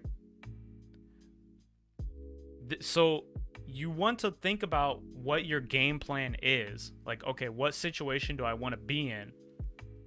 And pick actions that will lead you to that situation, that will get you into that situation, get you towards what your game plan is. And ideally, you want to mitigate the amount of potential negative consequences if they don't work, right? But you can still take some risks. Like, it's not like you have to never play risky at all, or never play with something that would be suboptimal at all, right? You can still do things like that. So at 99 seconds, both players are far enough away that you can physically always see what's going on, right? So here, the best thing to do is if you want to be aggressive, right? Are we rip? Or okay, we're not rip. Okay, if you want to be aggressive, I'd recommend walking forward, right? Because if you dash, you're too far away. The dash is not gonna put you into position to threaten Ryu immediately. There will still be space to cover, right? If you jump, you could get into position, but then that's slower than the dash. And either way, you're so far away that Ryu can see what's going on and say, oh shit, he dashed. He might not be able to go, oh, dash, medium punch, let me counter that. He might not be fast enough to do that, but he can say, oh shit, he dashed, let me block, right? Or he can say, oh shit, he dashed, let me back up. Or if you do a fireball, right, he might not be fast enough to jump over the fireball, but he has time to see. Right? So this is like the most difficult situation to test your opponent's reactions in, right? This is the most likely situation where he's going to be able to react to whatever happens. So you don't want to take any very dangerous premeditated actions here. You want to walk forward if you're trying to be aggressive, of course. You want to walk forward and watch what Ryu does, right? Now here, Ryu jumps. If you say you still dashed, right? If you dashed and you were looking like, okay, how's Ryu gonna respond, right? You would have been able to anti-air this, right? But this action is premeditated. You decided to do this before 99 seconds. You decided to do this at 110 seconds, basically, right? This just comes out. Right. Okay, neutral jump again. Button. Okay, Oki chance. This is a good run. Unfortunately, you missed the medium punch. All right, so boom. Ken gets Oki here, right? So this is a good decision, just a failed execution. Right here, Ken gets to run up and do down medium punch. So you did back medium punch. It was just a little bit slow, right? Does Ken get Oki from quick rise? Yes, he does. Let's look up the Ken guide. Where is it? I've got it on my computer somewhere. Okay. So let's look up the Okizumi. And we're looking for HP Shoryuken. Target combo HP Shoryuken. Alright. So you get to, if they quick rise, you get to run up and you're +6. Right? So you do target combo 1 or target combo 2. You're in the middle of the screen. They quick rise. You get to do run. You're +6, right? So you get to do crouch medium punch, or standing medium kick, or standing hard punch. This standing hard punch, the reason that it's this color is because standing hard punch will trade with 3-frame attacks. This is a late meaty, but you get to do crouching medium punch, which is the best option here, right? If they back rise, you gotta do 2 dashes, right? So you kind of have to choose what you do, but you know, you just run up, do crouch medium punch. If they back rise, your crouch medium punch just whiffs. You still get the block. Not necessarily, but you can make a read, right? What you can do is you can uppercut them. Right? So boom, you hit this, right? You uppercut them. Right now, right? What can happen? You already know. Look, right now, Ryu's in the air. You have all this time, right? So, all right. So, okay, boom. All right. Oh, I hit him. Let me double check. Did I hit him? Hell yes, I'm hitting him. Let me confirm. Boom, I confirmed. I put in the confirm. This whole time the DP is happening, right? Look at the health bar. Look at the stun bar. Look at the meters. Right? This takes us... I'm saying it like it's really slow, but this takes a split second, right? So you're DPing him, right? What can happen? The only thing that can happen is the DP can transpire. Boom, meter check. Right? I'm going to meter check. So my health, his health, my meter, his meter. Or, you know, my meter, my health, his meter, whatever. Right? Check the time, check the stun. Just look at the UI. Right? So you do that. Okay, now what can happen? I check the meters. I know he doesn't have EX. Right? I know he has 1V reversal. So what can happen is he's going to land on the ground. I'm going to do run. Right? The only thing he can do is quick rise or back rise or stay down. Right? So my run comes out the same every time. Right? I did the combo. The run is the same. I know what's going to happen. Right? I already know. So I don't need to worry about what Ken's doing. I know what's going to happen. All I need to worry about is what Ryu's doing. So you do this. Boom. Meter check. All right. Run. Let me look at him. So I'm looking. Now, this can be particularly difficult, but you can spot whether they quick rise or back rise. You can watch it, right? So, all right. Boom. Now I'm looking. Right? So you can see it. If they stay on the floor, you can see that too. So, yeah, you can kind of make a read and say, like, oh, I'm going to dash forward, and I think he's going to back rise. But if you just run, you can watch him back rise and adjust, right? You have to manually time what you're going to do, but you can adjust. So, is it a read? Kind of. Like, you can make one, but you don't need to, right? You're still in control of the situation here. So, he quick rises. You get to get to a meaty. Unfortunate. Getting tossed, right? That's a pretty long walk. What do we do here? All right. Sweep. Double. So again, why sweep? Right? Why sweep? Do we anticipate Ryu moving forward? Is this going to get us into a situation we want? Are there better options to do? Right? Okay. Make some space. Jump, jump. Fireball. We're going for this. Not a bad choice, right? You get close enough. Hit same medium kick. But you want to make sure you confirm. Right? Sometimes you just do it, but you really want to make sure you confirm. Ryu has the right choice here. If you block Ken's standing medium kick, there's nothing you can do to stop them from doing a crouching normal. There's literally 0 things you can do. Right? So, boom. They do a crouching normal. Get pushed away. Jump. Okay, he just walks out. Buttons. Combo. We're in the corner. Wake up grab. Alright, unfortunate. He jumps over us. Another grab. Sweep. Why sweep? DP.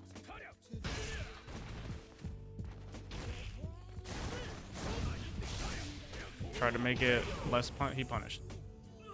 Canceling the EX can save you from a crush counter, but you're still gonna eat a combo, right? Round 2.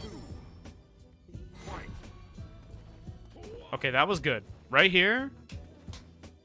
Right here, this is good. Right here, you get to anti-air him. If you see this, you just wait and see. You get to AA him. If you're not super crispy with like heavy hurricane kick, dash DP, or even like light fireball, if you're not super duper crispy, you can still just throw a light fireball. He can't do shit about it, right?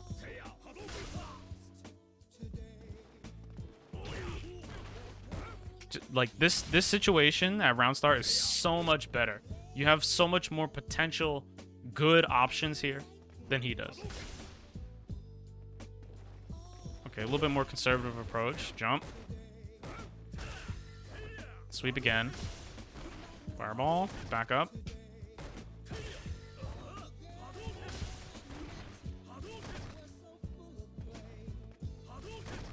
Yo, what's up, J-Wings? I see you. Oh, good confirm. Is that a confirm, though? Let's just say it is. Nice. Good combo. Oki options. Throw. Okay, good Oki. Okay, after throw, you can't do much. You only really get roundhouse. So this is good choice. Good choice to walk up. This is excellent. Okay, decent combo. Oki options. Okay. Now the opponent's in the corner. The opponent's in the corner, right? He's got way less health than we do. He's got a little bit more meter. He's got V-trigger. Right? What's the decision here? How can we get ourselves into the most likely situation to succeed? Here, I would say that the only thing we really need to do is just keep Ryu in the corner. Just keep him from activating, keep him in the corner. All right. Nice. Nice. Retreat and fireball? Yes, but not too far, right? Because think about it, right? J-Wings is onto it, right? He's got the red bar of courage. Right? He's got the red bar of courage. He's got full meter, right? He's in the corner. Our health is hella high. His health is low. This is what, one combo? Maybe 3 normals? You know what I mean?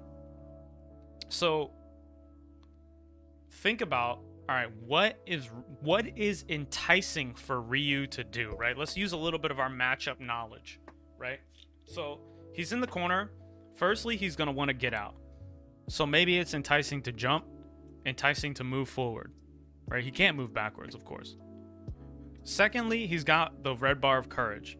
So probably he wants to activate, and he's got EX bar, so maybe he wants to do EX fireball, or maybe he wants to do EX activate or sweep activate, right? So all we really need to do is to stay away from sweep activate, and by staying away from sweep activate, we'll also be too far away for him to fireball activate.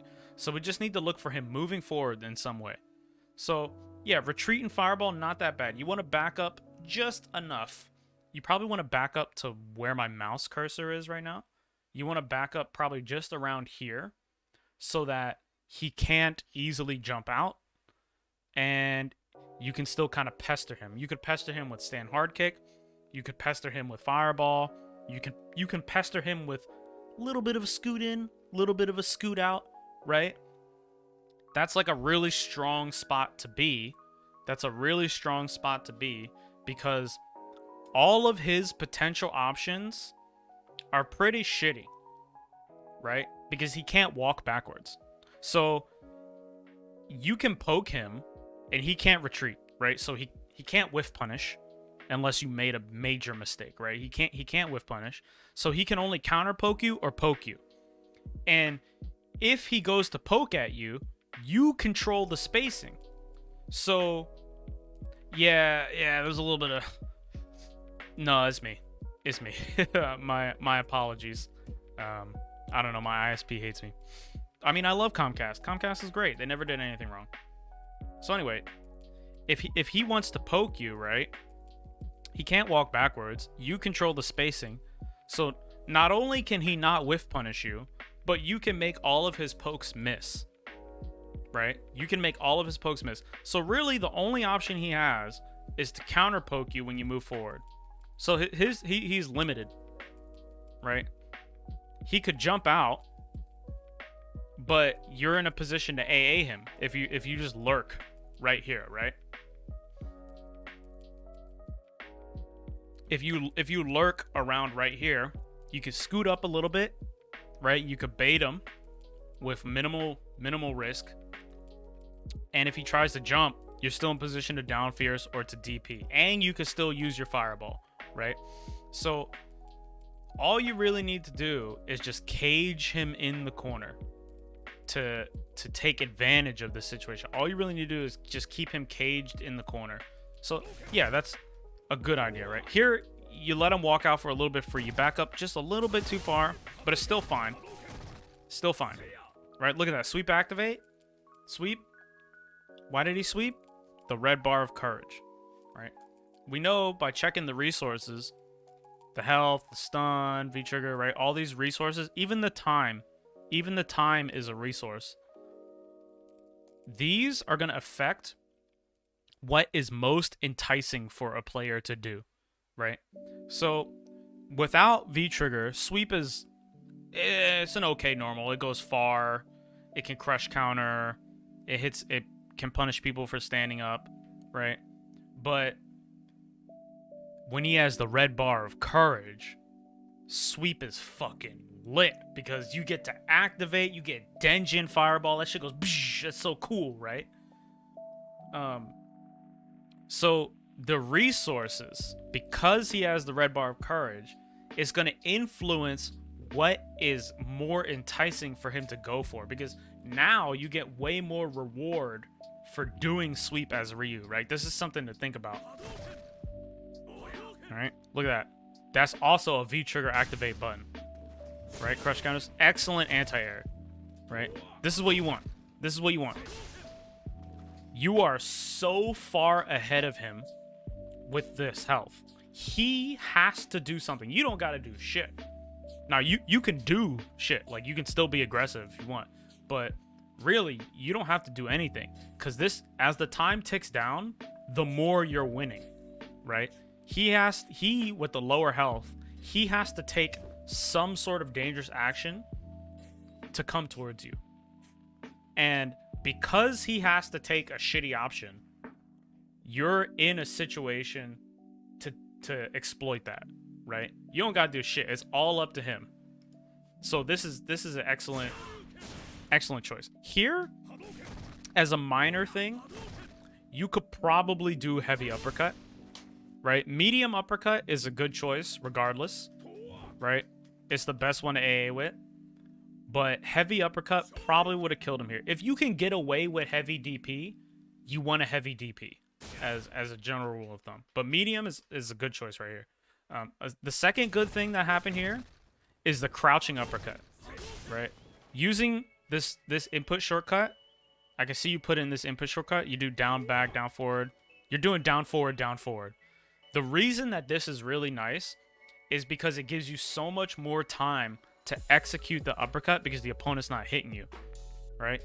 You see, if you're standing and they jump, they hit you, right? But if you're crouching and they jump, it takes more time for them to connect, which gives you more time to physically react and do the DP. So, good choice. Nice. Now all you gotta do is hold him in the corner. Oh, okay. Not bad. Just a little, a wee bit close. Let's see. Did you recover? Yeah, you could DP'd him. Right here, you could have DP'd him. But this is tough, right?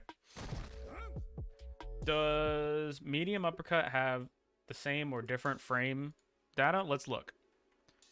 So, let's just go into detail with that. Let's look.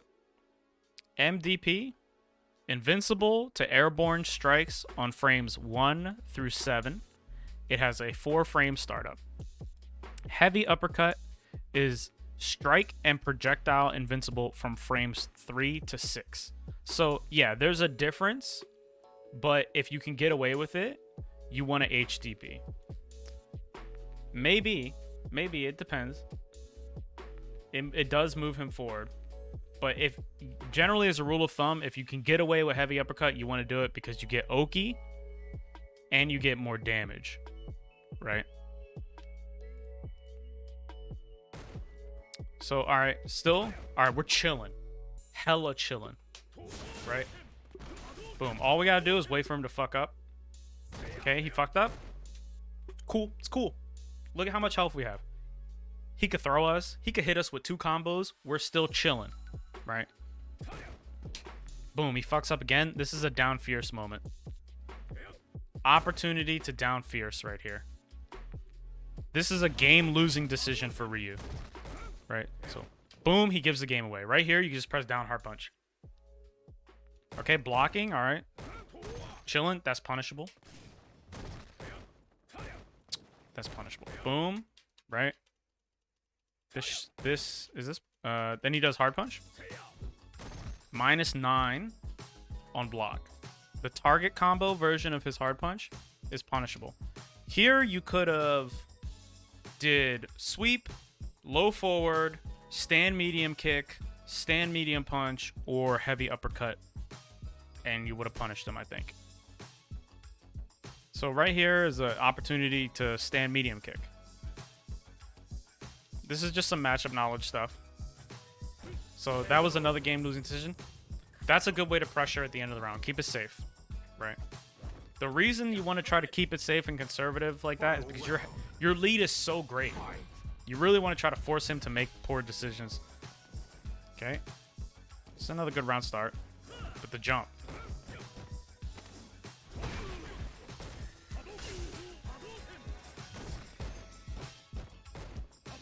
Hadouken. Okay. Not a lot of fireball. Could be throwing more fireball. Fireball is very important in this matchup. It's one of the main tools that's going to fill the gaps in your ability to poke against Ryu. You guys occupy a lot of similar spaces, and the fireball can help you get around some tricky situations. You really want to try to fireball if you can. Okay. EX, not a bad choice. Not the end of the world, not a bad choice. Dash after it. Okay. Throw here. He just presses a button. Technically, you can punish him for this, but the throw is a little bit slow. So he just mashes out. Okay, an attempt was made. Not bad. EX uppercut, unless it's going to kill them, you don't really want to anti-air with it because this happens, right? You want to use, if at all possible, you want to use heavy. And in situations where heavy won't work, you want to use medium. Okay. Light Tatsu. Okay. Gets counter hit. Why are we teching? Okay. Alright. Right here, we need to defend. Right?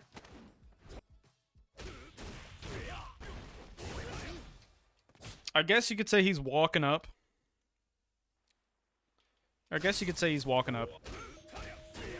You want to try to be conservative with teching throws because throw tech is like one of the main ways you can get blasted.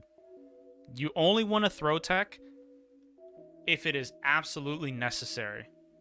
At any point in time, if there is an option that you can choose that might get you out of the situation that's not throw tech, you want to choose that option, right?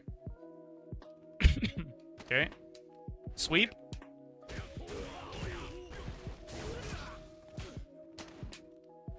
Right, why sweep?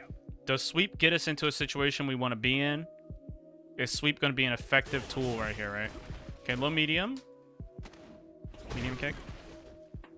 There's a small optimization here. So if you hit a medium kick, you can confirm it into a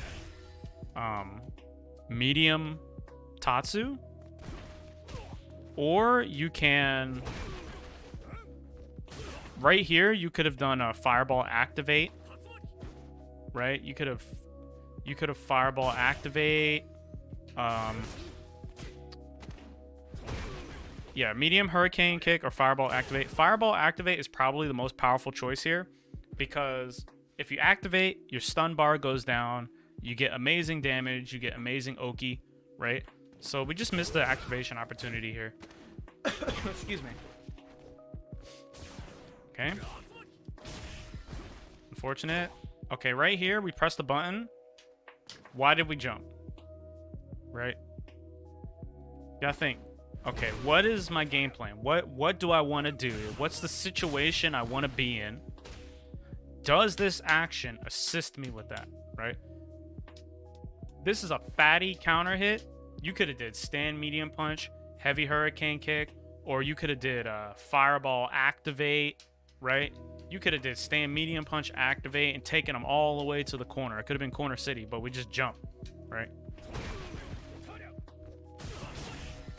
I think does jumping, firstly, the overall thing, not to sound like a broken record, but does jumping get us in the situation we want to be in? Does it progress our game plan, right? Does jumping progress our game plan? The second thing is this the best option out of the other things I could have did here, right? Well, I mean, we dropped the combo. We left the potential combo to jump, right? Okay, low, not a bad choice. Low again. This is a counter hit combo. If you counter hit low short, you can get low medium kick.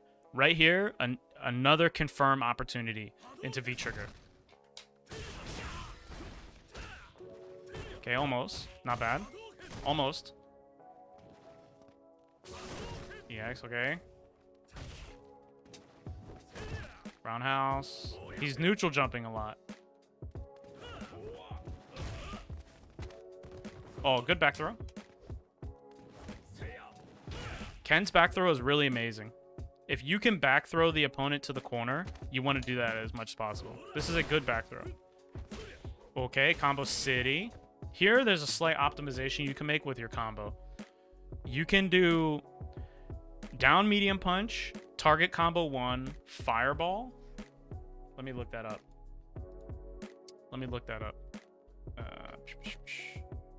You do down medium punch, target combo 1, fireball. Can I zoom out? There we go. So combo, optimal regular combos. Corner only, no bar combos. If you get down medium punch, target combo 1, fireball, Ace Shoryuken, 396. Stun, 271 damage. Right? A little bit more damage than the step kick combo.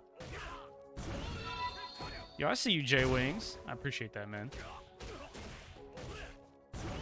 Unfortunate. A little bit of a combo drop there. Okay. Scramble City.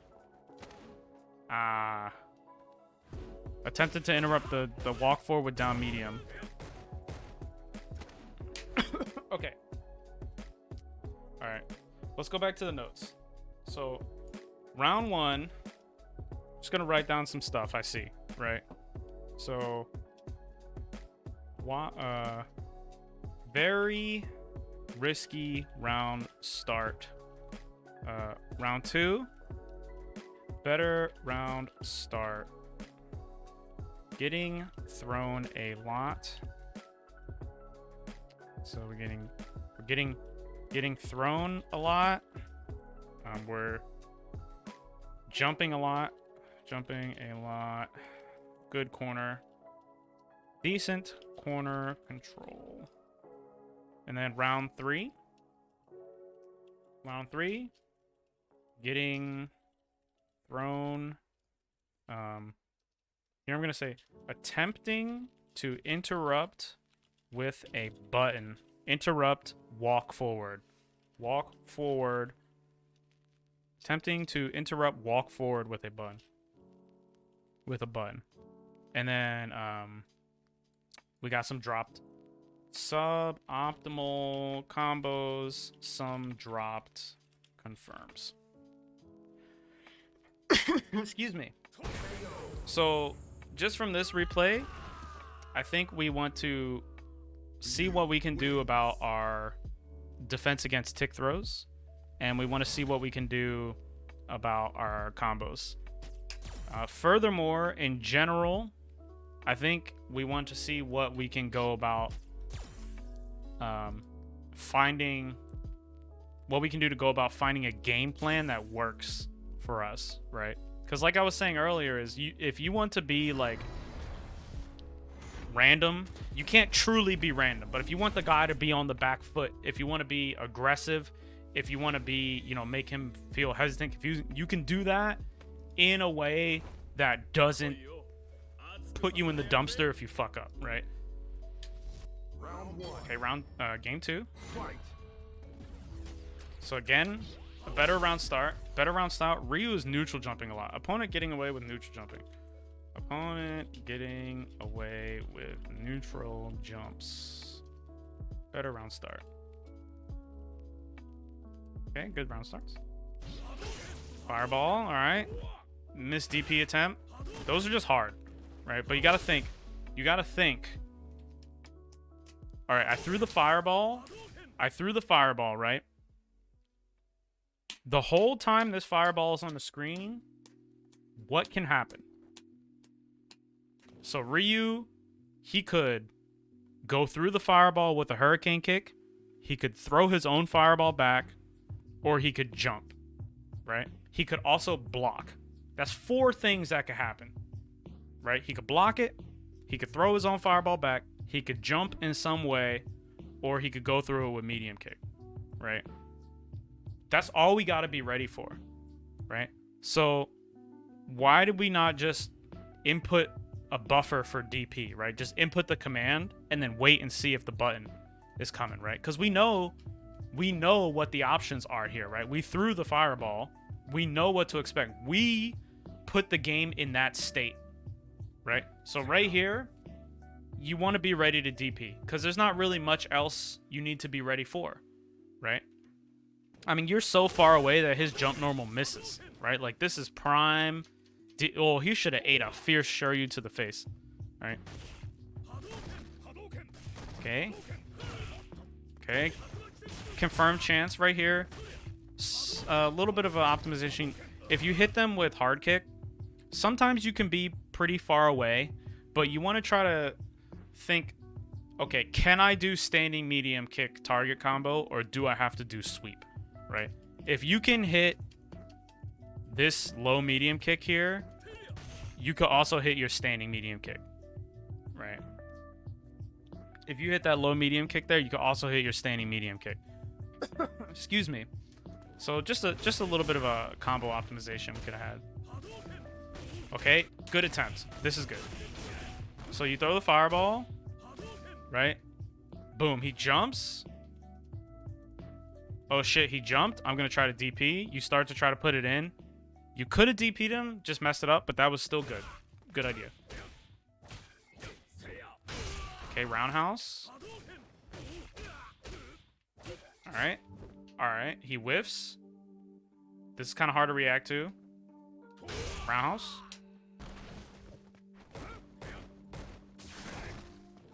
Okay, DP attempt. Or a DP possibility right there. Anti-airing jumps is just hard. You just gotta do it, right? Combo, Oki chance. Good block string. This is an excellent block string. Down jab, down medium is a good block string. Counter hit. You could do that into hurricane kick if you like. You could do that into HDP, depending on how close you are. Nice DP attempt. But why run? I mean, not DP. Nice anti-air. But why run, right? Think about this. So we get a mix-up opportunity. But is that worth losing the corner? We down fierce him. He's going to land right back in front of us. Right? So you run under run under him. Do you need left right here? Or do you only need throw hit? right? Those are the mix-ups you get. If by running, you can threaten an ambiguous left or right, and you can threaten a throw or a hit, right? Is it worth potentially giving up the corner to go for the mix-up here? Maybe. Maybe not, right? I would say probably not, because we're so far ahead. And we want... The corner is literally the worst position to be in straight up, right? The corner is the worst position to be in straight up. So, a little bit of an unnecessary run, but it worked out. The back throw there, also a good decision, right? Because you want to keep him in the corner. So, okay, nice attempt. Showing promise here. Okay, EXing.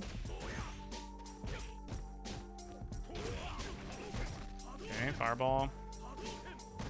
No DP. Tossed.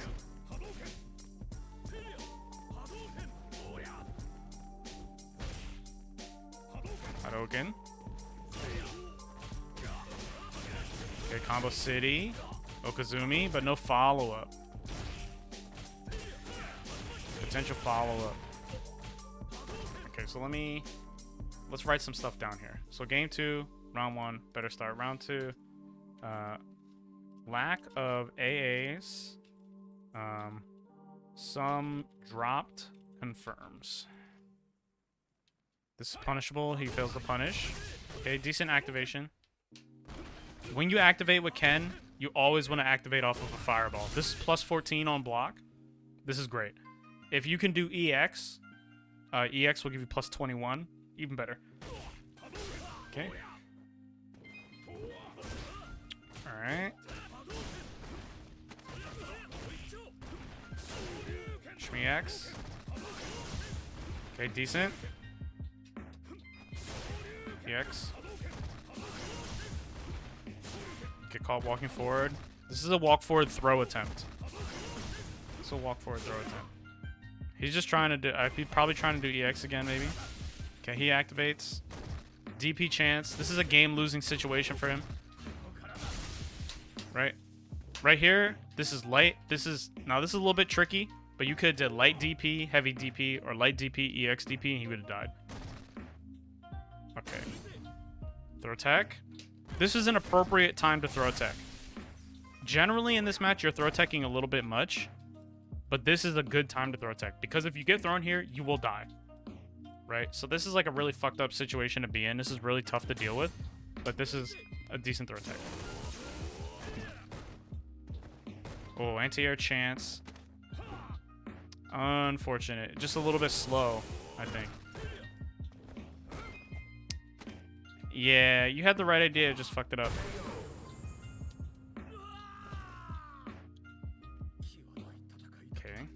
Final round.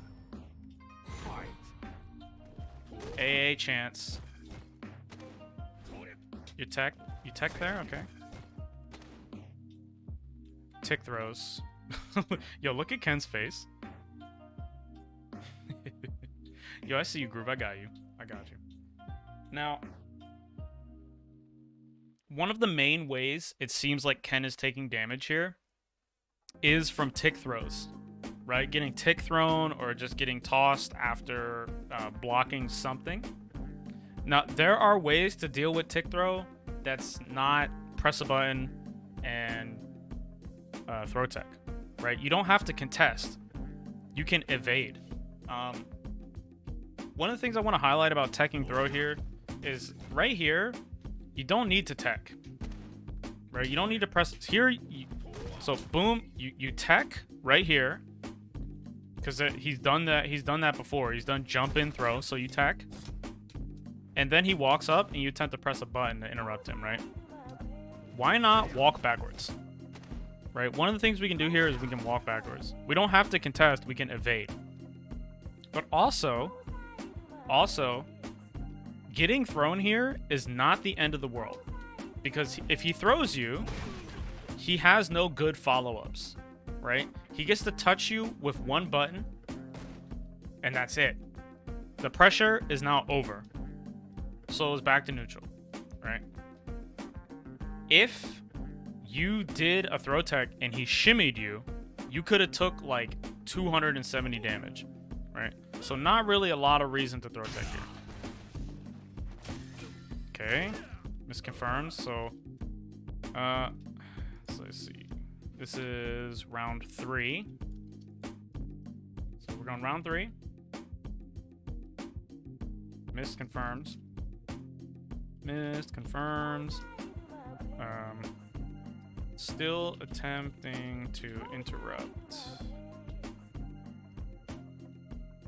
Tick throw with button and getting tossed. Okay. AA. Some missed A's. Right? Just tough. Just gotta AA these. Okay, tack.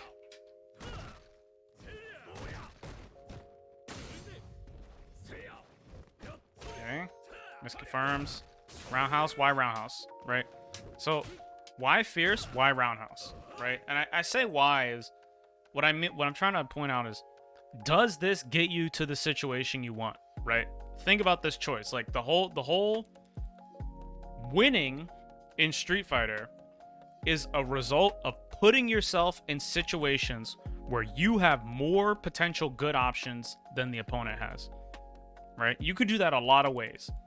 Does pressing these buttons, does pressing fierce, does pressing roundhouse, is that progressing you to that situation, right?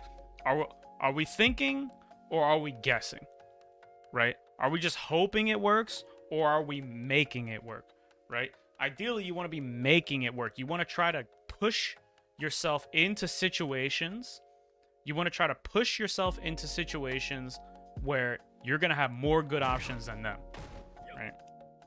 Now, that's not, I'll be straight up, that is not easy. That's very difficult. That's why Street Fighter is really hard, right? But one of the ways that you can guide yourself to that is by giving yourself a game plan, right? What is the type of situation you want to be in? What is the specific situation you want to be in? Is this action going to get you into that situation you like, right? So, excuse me, I'm so sorry, I'm coughing. Is this going to help us get into the situation we want to be in, right? Okay, AA attempt. Okay, here tech. Confirm roundhouse, like right here, hoping it counter hits. Okay, maybe, but think about this. All right, so we're hoping roundhouse counter hits, right? If roundhouse doesn't hit him and he blocks it, he gets to punish us with standing light kick, or he gets to take his turn if he fucks up, right? Yo, what's up, Super Pants? I see you, man. I appreciate that, bro. So, okay, all right, but we could get the crush counter, right? We could get the crush counter, but if it messes up, he gets that to, at worst, to punish us, and at best, if we mess up, we get to lose our turn, right? Well, in this situation, we could also reach him with standing medium punch, crouching medium punch, right? If we did standing medium punch or crouching medium punch, if it counter hits him, we don't get as much damage, but we still get a confirm into Oki, and if he blocks it, we are still plus. So you get to initiate staggered pressure, you get to do a frame trap, or you get to, you just get to control the situation because you have plus frames, right? You get to put on more offense. So is roundhouse here the best potential option, even if we want to be very aggressive?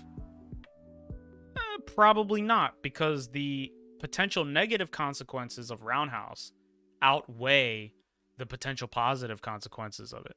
And we have other functional options at this distance, right? So right here, instead of roundhouse, we could have hit standing medium punch. We could have hit, crouching medium kick. It's not as good of an option, but we could have hit crouching medium kick. We could have hit crouching medium punch. We could have did standing medium kick, maybe to confirm, right? We have superior things. Now, he fucks his punish up. So he makes a mistake. Boom, we get CC City. Okay. Combination station. Good combo. We're in the corner. Oki chance. Why jump back?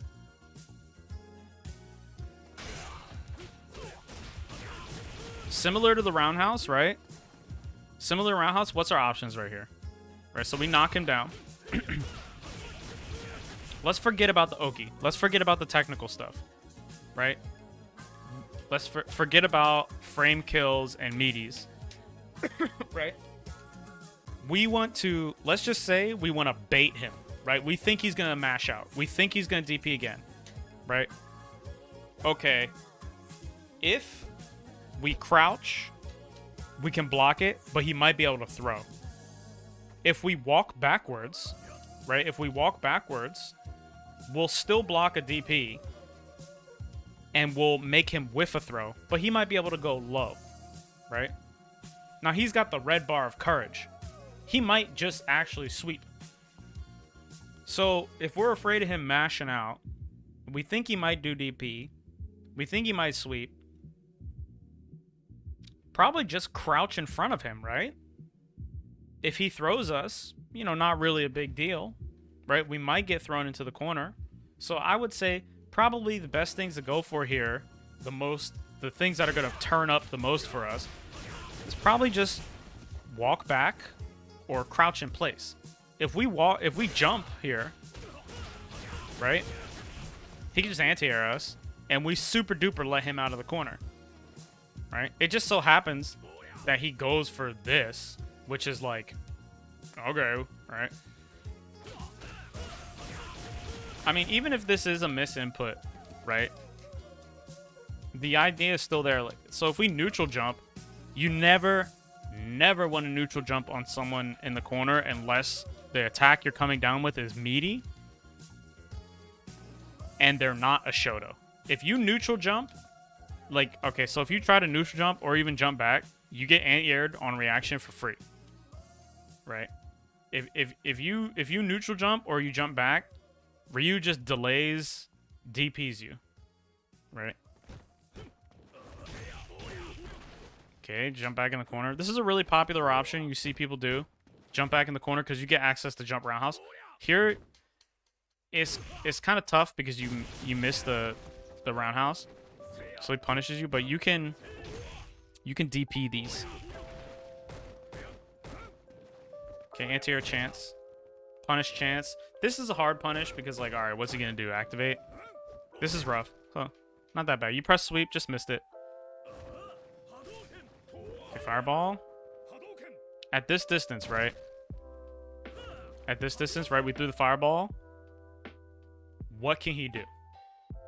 What can he do, right? What do we have to be ready for? What are the potential options? Right here, could have been heavy DP City. Okay, chillin'. Again, chance. It's just hard. It's just a fact of Street Fighter life that you have to DP, right? You have to anti-air. It's just hard to do. It's not easy. Excuse me. Okay, Pressure City. This is one thing I noticed. Your pressure sequences usually end in back medium punch. Pressure sequences end in BMP. You have some options. There's some options. Okay. Oh, good DP. Man, he is mashing like crazy. Okay, good rising. Chillin'. You've got the red bar of courage. Full meter on deck. Health lead. Excellent activation station. Optimal combo chance. Right here, you could have killed him. So the combo right here. So some combo optimization. Combo optimization. The combo right here is... Now, it's a little bit difficult. It's not really as difficult as it sounds. What I'm about to say is probably going to sound really hard, but it's not actually that difficult. Micro walk forward, crouch, hard punch. Light Tatsu, uppercut. That's a combo, right? Here, let's just say you do target combo 1. There's another chance you can go for more damage. Is you can do run. Excuse me. You can do run, light uppercut, heavy, or EX. Right? So right here, you could have got a little bit more damage, and that would have been it. Good activation, just messed it up. You didn't need this second situation, right? All that stuff that potentially comes afterwards, like what if he did EXDP, what if he blocked, right? All that didn't need to exist. Okay, so far, excuse me. We've got a little bit lack of AAs, taking risky options, some combo optimization. Let's look at game 3. This is the final game. Now, this has like a weird double KO in it, but, you know, we can still use it.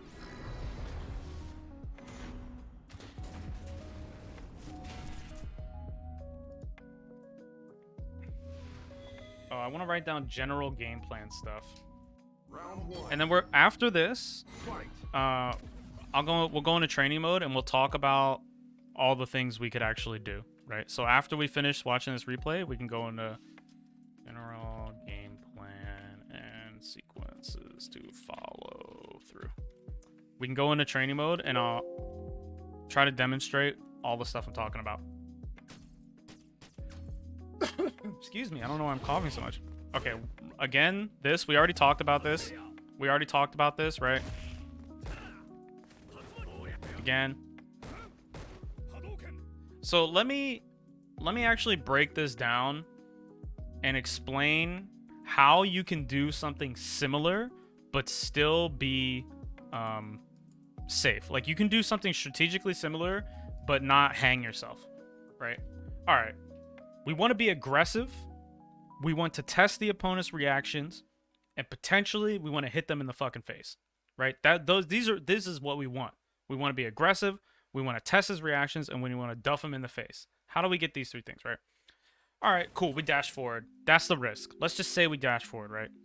But if you hurricane kick, right? What you're looking for here, this sequence, the reason this hurricane kick would work is because the opponent fails to intercept your dash, right? That's what would make this hurricane kick work. So they dash, right? The opponent sees it.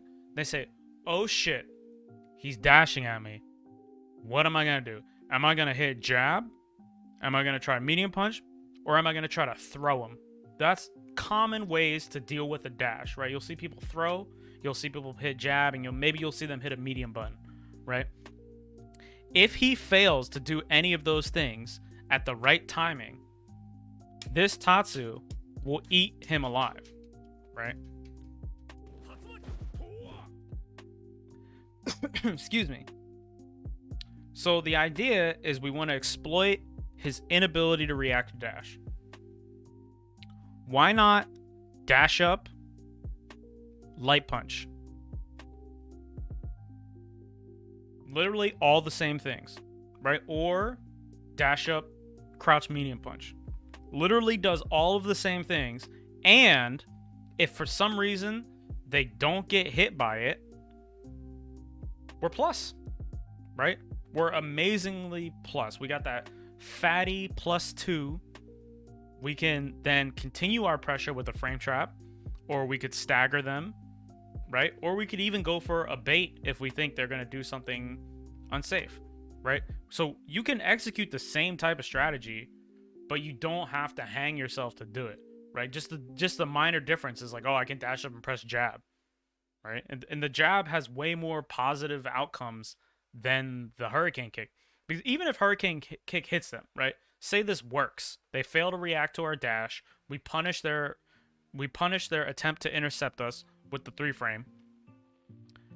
All you get is a heavy uppercut into Oki. But if you hit them with a jab, right? Now potentially you get a counter hit combo, or you get a full combo into target combo into the same Oki, right? So you just get more damage. Right? You don't need to dash Tatsu. You can dash jab. Right? Or you could even a different sequence you could execute that still gets the same type of aggressive action across is you can hold forward and press your jab at the maximum distance, or you can press your medium punch at the maximum distance.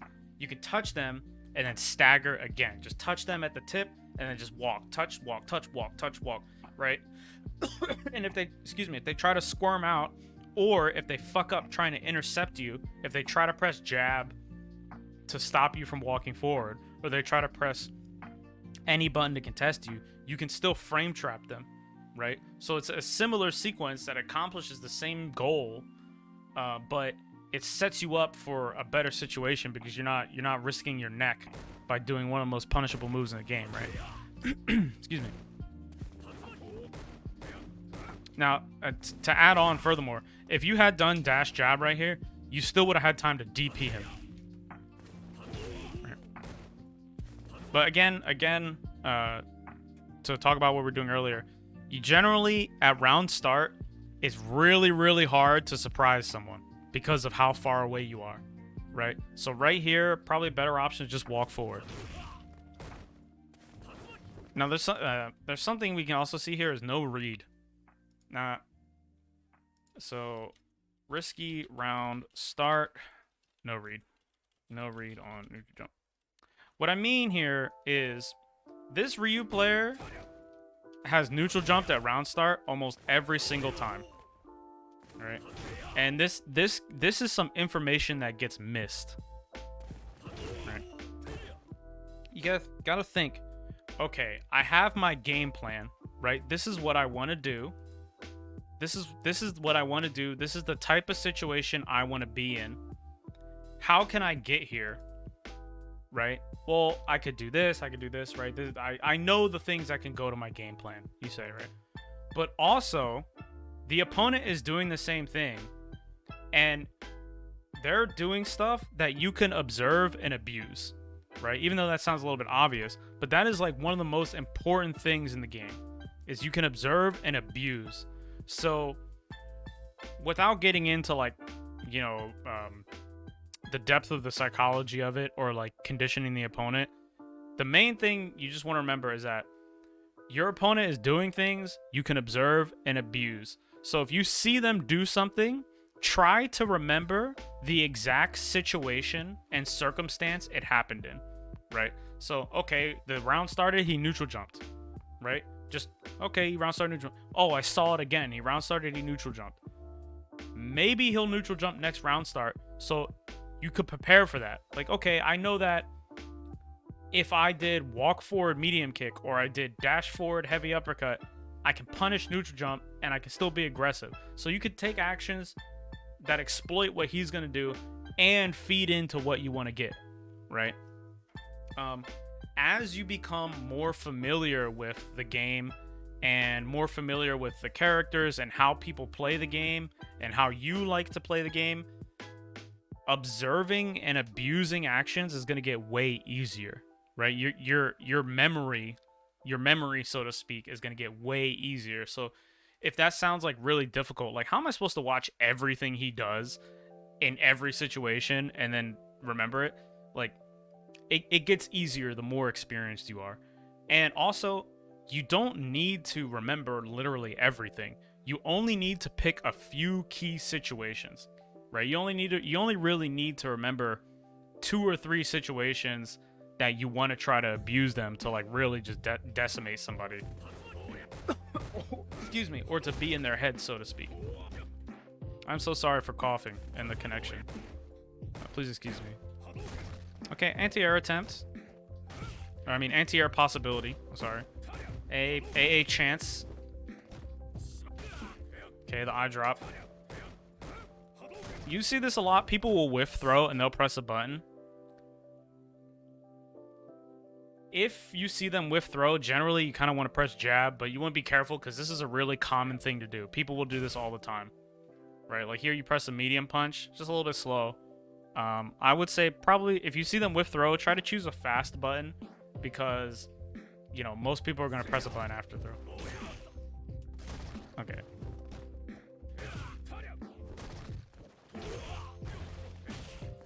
Okay. Back throw, good choice. Okie chance. Okay, decent. But the block string. Okay. Where's the confirm?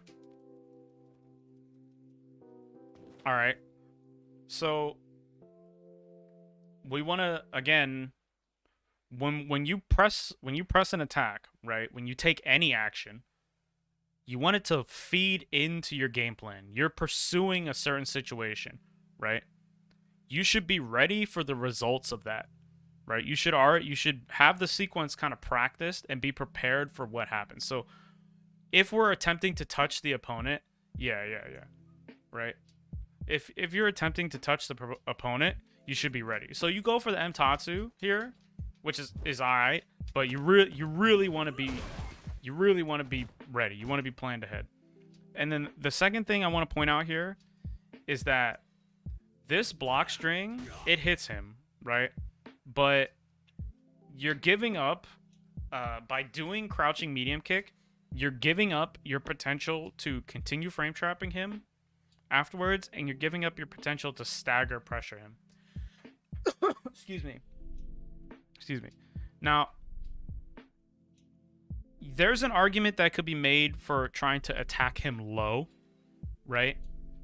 Because, all right, if he stands up, medium kick works. And if he tries to walk backwards, medium kick works. But we're in the corner here.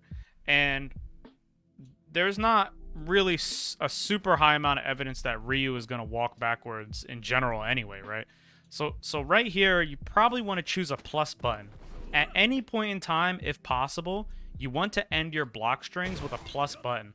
Because when you have plus frames, you can threaten walk forward into a throw or a stagger, right? And there's, to put on offense, especially in Street Fighter V, the main way you're going to do it is by exploiting the relationship between staggered pressure, frame traps, and tick throws, right?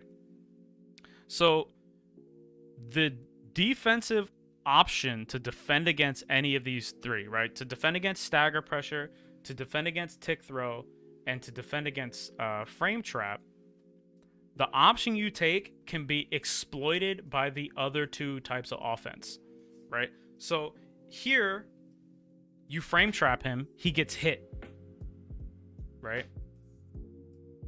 But I'm so sorry. Stagger pressure, tick throw, and bait. Stagger pressure, frame trap, and bait. Oh my god, I can't speak, right? So these three options, a frame trap, stagger pressure is a type of frame trap. Anyway, these three options you can use to go to either of the other two. You can pick one to go to the other two, right? So here you frame trap him. You see he presses a button, right? You frame trap him. You see he presses a button, right? You could bait him. You could walk back and bait that button and whiff punish it, right? Or you could just toss him, right? You could toss the button. There's a relationship there between those three things that you can exploit. And to do those things, you need to have plus frames, right? Once you're minus, now you're just hoping that they don't take their turn, right? Or now you're banking on the fact that they don't take their turn and you can't exploit that, right? Excuse me. Fireballs. Okay, DP. This is not a bad time to DP. I want to point this out. So here, he air resets you. Right, you get air reset. Now, he has some plus frames. He can set you up for a mix-up. Because you have an EX invincible reversal, you can say, hey, it's not just a mix-up for you, or for me. It's a mix-up for you too, bitch. Right? Like, you can say 50-50 right back. This is not a bad time to DP. But whenever you do this, you just want to think about, like, all right, is this going to work based on what I've seen before? Because this potentially could be a game-losing decision. So you want to make this decision very carefully. But at this moment, when you did DP, it's a reasonable time to do it. Right? Excuse me. Okay. A little bit of a suboptimal combo. Could have had 2 uppercuts. Okay, cage him in the corner. Alright. Alright. Uppercut chance. Really hard uppercut here. You could have done a cross cut here. Could have uppercut him the other way with a special input shortcut.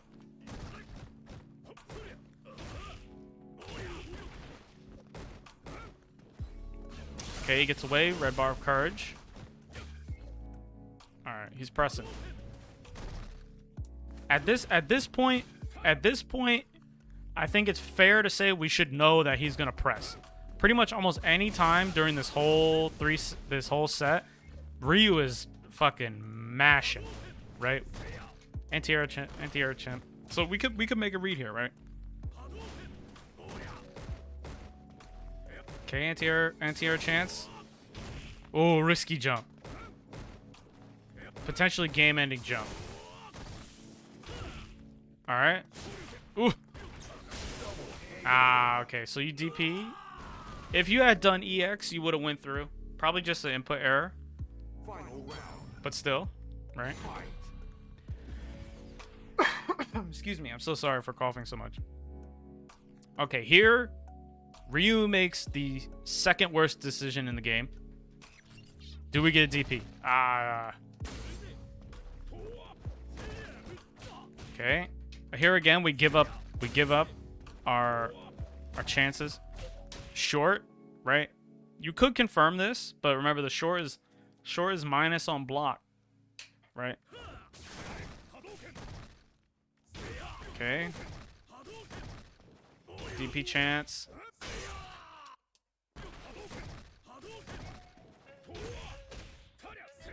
Okay, so here's something I want to point out. That kind of dovetails neatly into what I'm talking about having a game plan. Right here, Ryu whiffs an attack. And you say, right, you see him whiff the attack, and it's like, oh shit, he whiffed. Yo, let me take advantage of that and press a button. But it's a little bit slow, so you get crush countered, right? Blow. CC to the face. This is a difficult reaction to make. Because you're never really ready for your opponent to fuck up, right? To play against someone optimally, or like to play against someone and do as well as you can, kind of requires that you don't assume they make mistakes, right? Because if you assume that your opponent is just going to make mistakes, now you're basically gambling, right? And that's not a good way to start. So this is a hard reaction to make. Like, oh shit, he fucked up right in front of my face. Fast normal, not a lot of time to react. Let me hit my button. This is very difficult, impractical reaction to make, right? Now think about this. You see this happen. The split second this happens, you have to make a decision of whether you want to press the button or not. This happens lightning fast. As fast as the electricity can flow through your brain, right? You're deciding whether or not you should hit this button here. If you have a thought out game plan, right? And you know what sequences you want to use to feed into that game plan, you do not need to take every single opportunity afforded to you. That sounds a little bit counterintuitive, right? That you don't need to take every opportunity. You don't need to punish every fuck up. That sounds like, well, what if they're really good and they only fuck up once or twice, right? No, you can make them fuck up. You can make them make a mistake, right? This even happens in pro games, right? You can watch pro players let stuff slide on purpose because they're like, okay, I know what I want to do. This is what I'm going for. Oh shit, something happened. I was really, I don't need that one. I'm already prepared for what I want to do, right? You can watch. One of the best players to actually watch this is a chem player. You can watch Momochi in it doesn't matter what patch of the game, right? You can go watch Momochi play Ken, and you can watch him let things pass him by because it doesn't feed into his game plan, right? You do not need to take every single possibility, every single absolute chance that's given to you, right? You just need to pick the ones that you want and then take the ones that you want. So right here, of course you could have whiff punished Ryu with like a jab or something if you were hyper super fast, crispy AF. But you don't need to. And that's just like something that's not immediately relevant, but something you want to think about, right? Is like, okay, I got my game plan. This is the type of shit I want to do. Oh shit, something happened that doesn't immediately fall into my game plan. Should I take advantage of it? You don't have to, right? Now, of course, you want to take that with a grain of salt, like on a case-per-case basis, but you know what I mean, right? You can even see, like, the best players in the world do that all the time. They just, okay, that happened, chilling, right? Okay, this is a counter hit combo. This is a counter hit combo, crouching jab, counter hits into back medium punch. This is a really good combo if you did this on purpose. But unfortunately, the confirm there.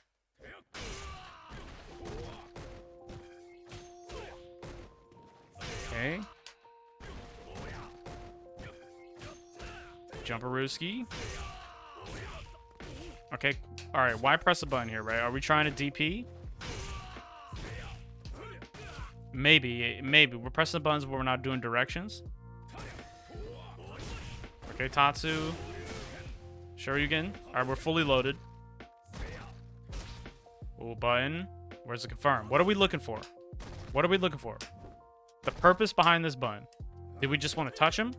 Are we looking for fireball? Are we looking to convert into something? Right? Even if we just want to touch him, we want to know. It looks like a fireball, but misconfirmed because there's a quarter circle forward there. So, all right. Right?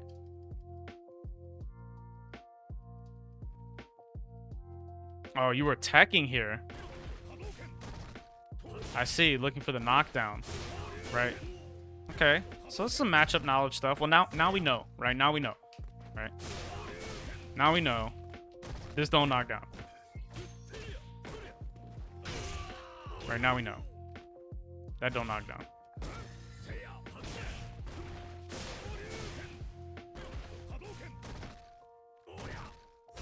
Okay.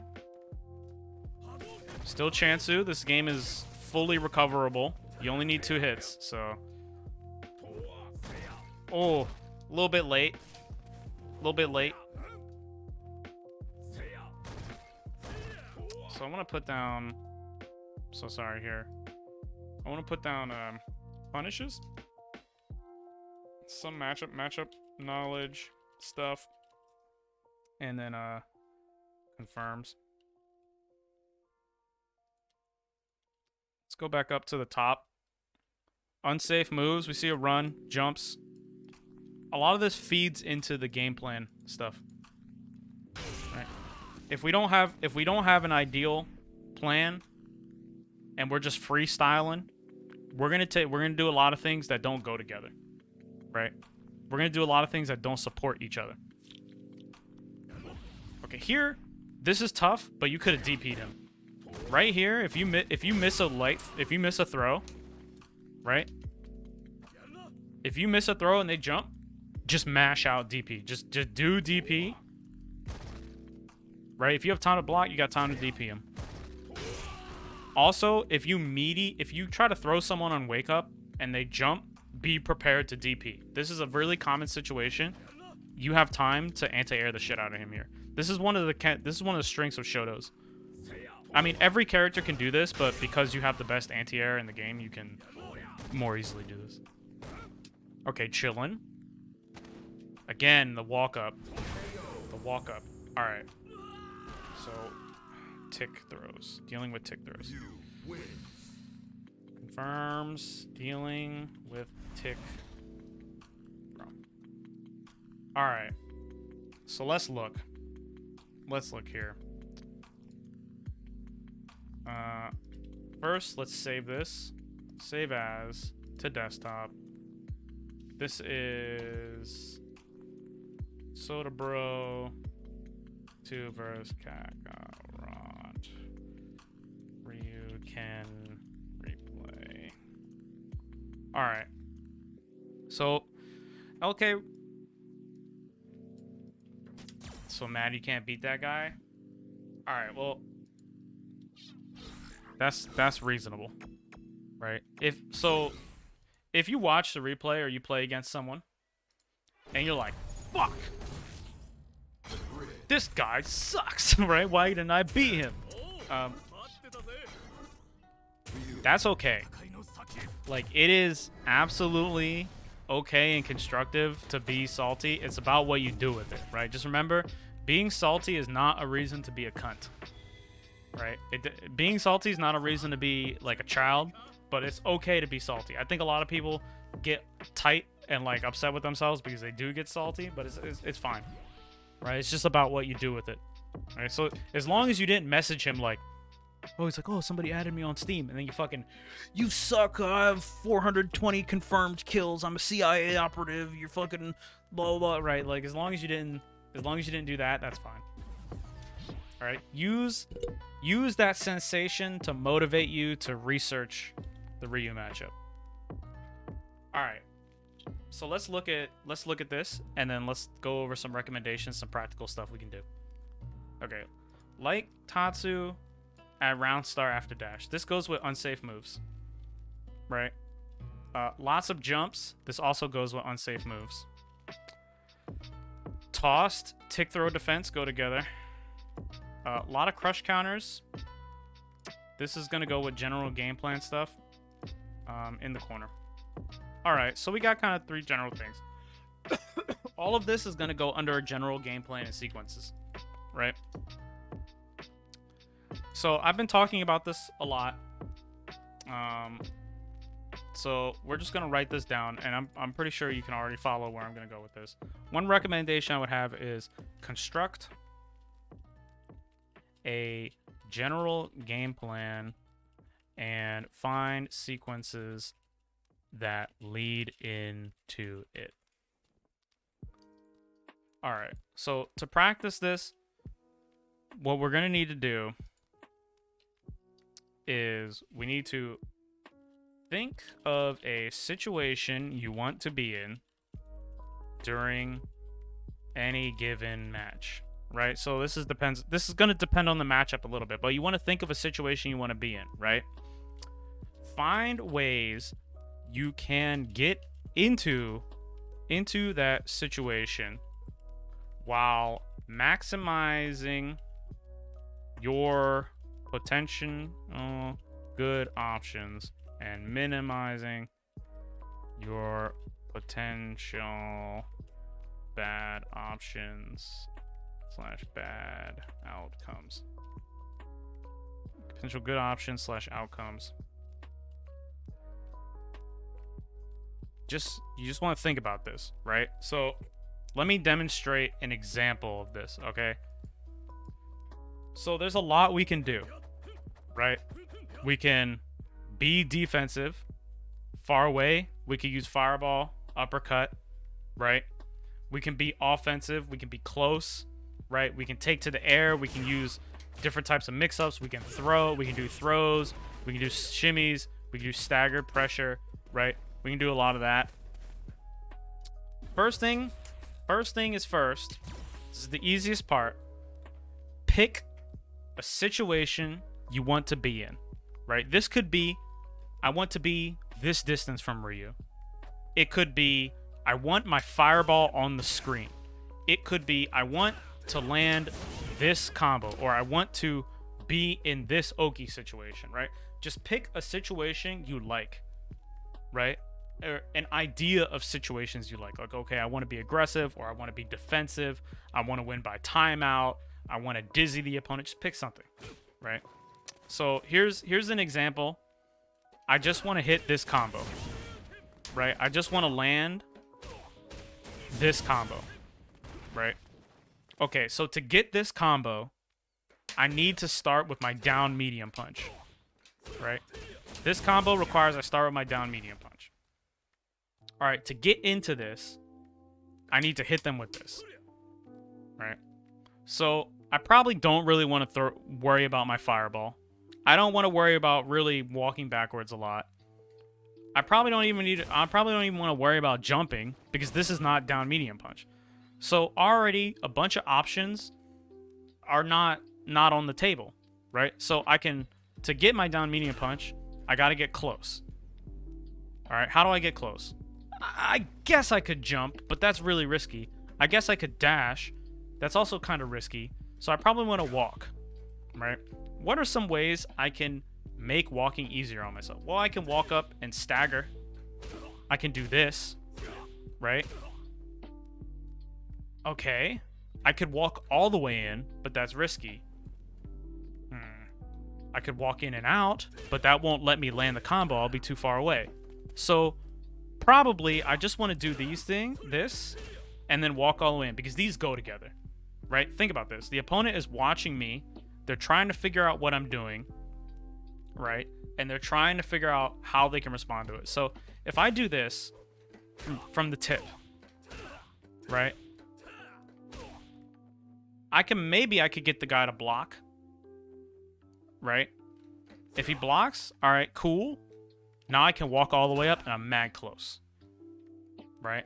If he's pressing buttons to interrupt me, I could just stuff his buttons and take that little bit of damage until he's just blocking. And then I get to go close. And if he tries to interrupt me with a button at any time during my walk forward, I can switch up when I press this button. So I could walk up, do it immediately. I could walk up, do it late. I could walk short, do it. I can walk long, do it. Or I could, right? I can adjust the timing and pattern at which I do this to help me move forward, right? So I can get into this position. Sweet. Now I know what I want to do in neutral, right? My objective to land this has led me to a sequence where I want to poke long. If they counter poke me or they try to press a button, I'm going to change my timing of medium punch, move in and out, try to get them to hesitate on pressing a button, walk up, boom, look for the hit, look for the counter hit here. Once I get this, boom, I'm in my combo. All right, I did my combo. How do I get back into that situation? Well, luckily, I'm Ken, right? Luckily, I'm Ken, so I have bullshit Okazeme right here. Boom. Boom, right? I'm in there. I'm in that ass. Okay? All right, but what if they block? What if they block, right? What if I'm doing this? Boom, I hit it. Run up. They block, right? Let's just say they block. All right, shit. They blocked? Okay, just start over again. Stagger. Boom. Let's say this is not good enough, right? Let's just say this is not good enough. He's not falling for it. Well, now, maybe I could throw in a little bit of throw every now and then. I can spice it up, right? I don't want to spice it up too much, right? But I can spice it up a little bit. I can just, abuse the fact that maybe he's blocking. Maybe sometimes I can do a mix-up on his wake-up. Instead of doing that, I can do throw. I can add that to my game plan, right? But ultimately, hopefully you can see how, okay, I want to land this combo. This is the combo I want to land, right? It starts with this. So let me find a sequence that will get me into this that's not going to get me blown up, right? I could dash, but maybe that's spicing it up, right? This is pretty much probably the least dangerous way to approach getting into that down medium punch, right? And then I get to follow it up with my Oki, right? So this is a really simplified example, only really pursuing one thing. In a match, you're going to want a couple situations, but start with one, right? Hopefully you can see how, okay, this is the situation I want to be in. It helps me figure out what I want to do in neutral, and it helps me figure out what I want to do after I touch the opponent, because I know the situation I want to be in. I just want to choose things that feed back into that, right? So like right here, I have a shit ton of options. I can retreat and safely fireball. I could walk up. I can bait. I could go for this. I can go for roundhouse, right? I have so many. I could neutral jump if I wanted, if I expect them to do so. I have so many options. But just because this is my game plan, right? I know what I want to do. And I can choose sequences. I can choose stratagems, little strategies. I can choose things to do that work together, right? They help each other. Because if I want to get this, right? I do this, right? Stagger pressure helps me see how they want to interrupt me, right? Then I could go for a bait, or I could go for a frame trap. So I can change the timing, the interval, the rhythm, right? The pattern and the timing. I can change the rhythm of when I do my medium punch to target when I think they're going to press a button, right?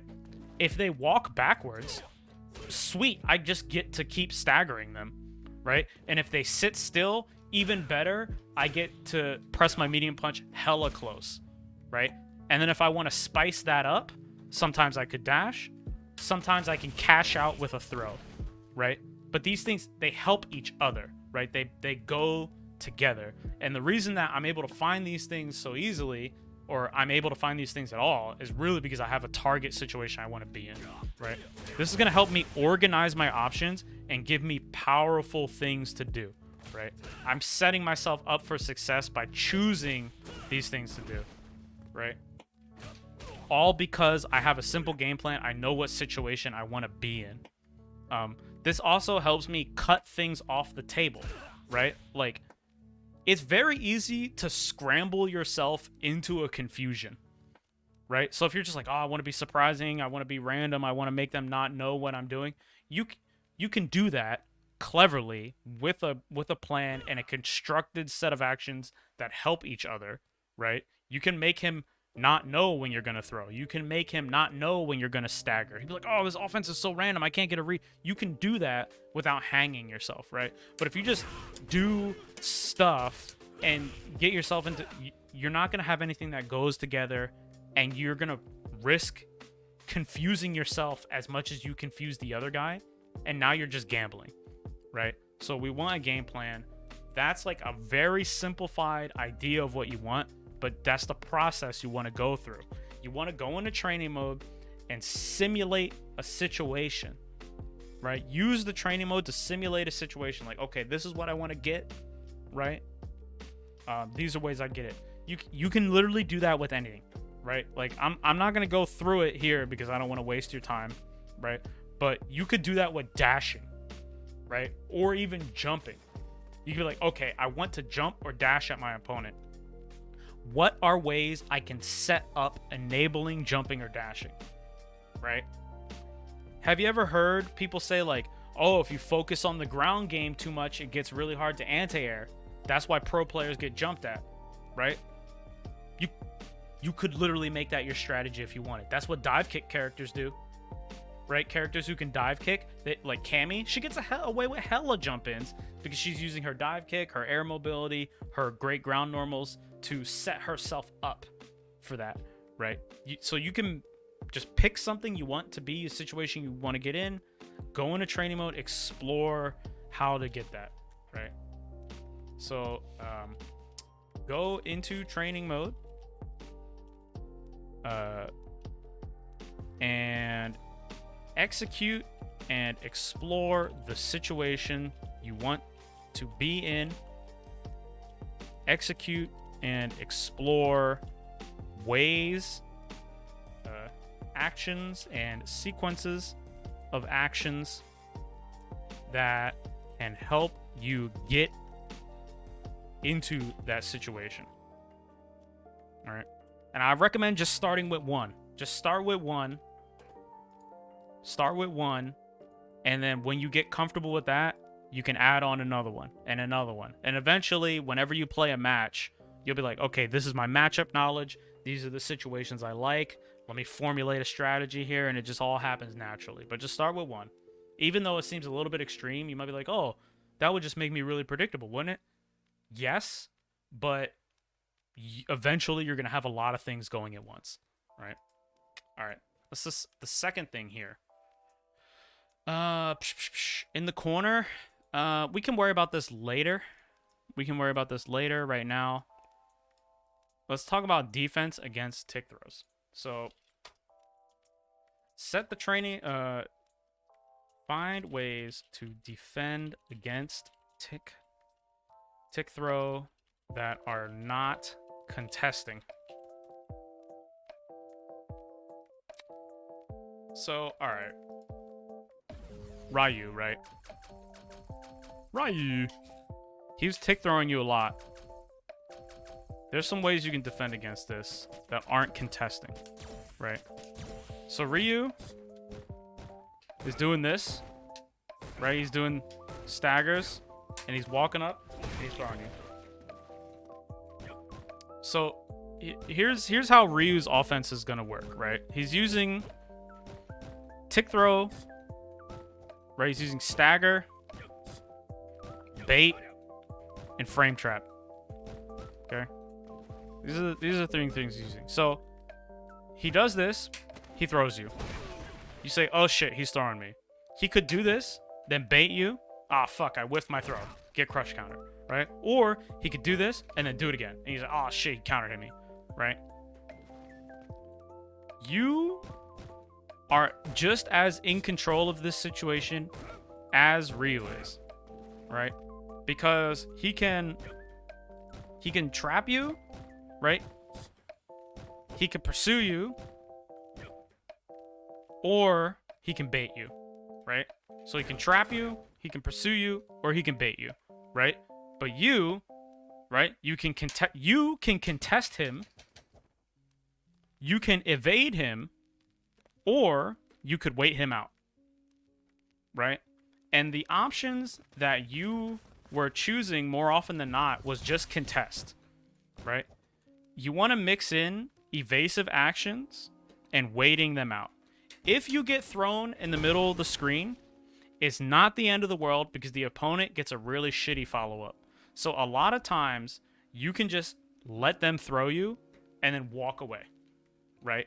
Every single character, if you let them throw you in the middle screen, most of the time you can just walk away, right? All you gotta do is block one button, right? So you let them throw you, block one button, walk away. But if you don't want to wait them out, right? Try doing a micro walk back into block, right? You see people do this all the time.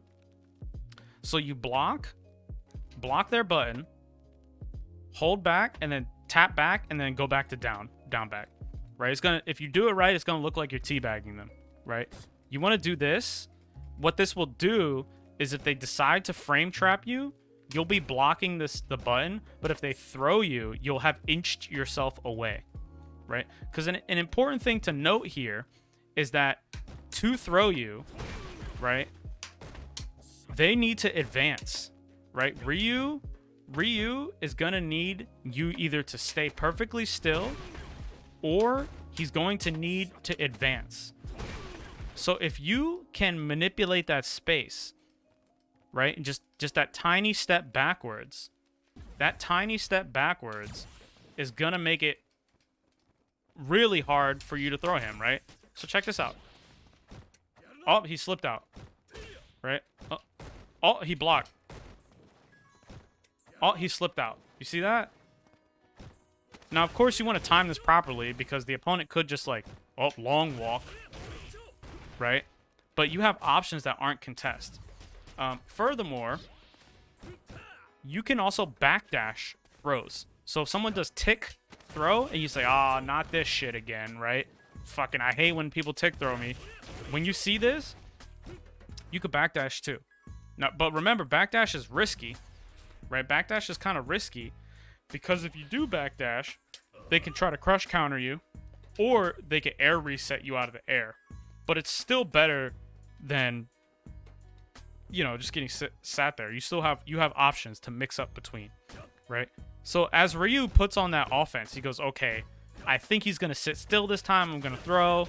Oh, shit, I think he's going to move this time. I'm going to press more buttons. Oh, shit, I think he's going to contest me, so I'm going to go for a bait, right? You can influence him as much as he's mixing you up on his offense as well, right? There's the three options, the rock, paper, scissors. You can use those against him because you have three defensive options as well, right?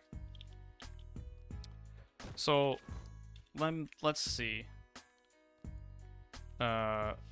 Think about evading, ways to evade, throw. Think about ways to wait out stagger pressure.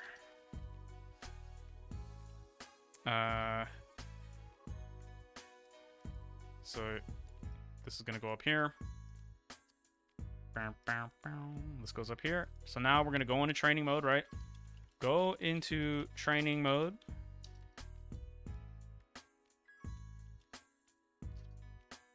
Set the dummy to Ryu. Record Ryu doing a stand medium punch, walk, throw. Record Ryu doing a stand medium punch, walk, stand medium punch.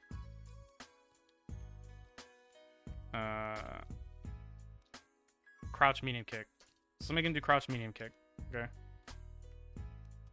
So record Ryu doing these two things. Practice walking, micro walking backwards. Micro walking backwards. And immediately crouching. Such that you can evade tick throw and still block crouch medium kick. You want to be careful with this because there are some characters you don't want to walk back on. You want to be careful about it, but this is a starting point. This is not the end all be all defensive option, but this is a starting point. This will help you. Set the dummy to perform both. Man, I keep spelling this wrong. I cannot speak today. Both I love technology. It will speak for me. Both options. Both recorded options. Training mode. Pick Ken.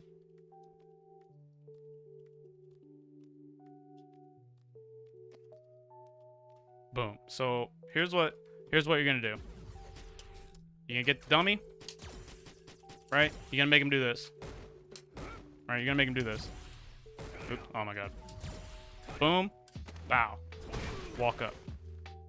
Right? Now you make the dummy do this. Bop. Bop. Walk up. Right? You can make him do it fast. You go bop. Bop. Walk up. Right? Set both of these to on. Set both of those to on. Make sure that you have playback recording info off. Okay? Just when he touches you, micro walk and try to walk out of the throw. Right? Boom. Try it again. Just keep doing it until you can get the timing down. It's the idea of it. Right? Oh, too much. Oh. Oh, got it. Right? Just do this. Just get yourself familiar with choosing this option. Right? Another thing to remember is that if you crouch, when you crouch, you're a little bit wider. So you might have to go a little bit further than you think. Oh, there I got one, right? Just get yourself familiar with this idea. Just practice and emulate this situation. See there, I didn't even walk backwards. I barely walked back.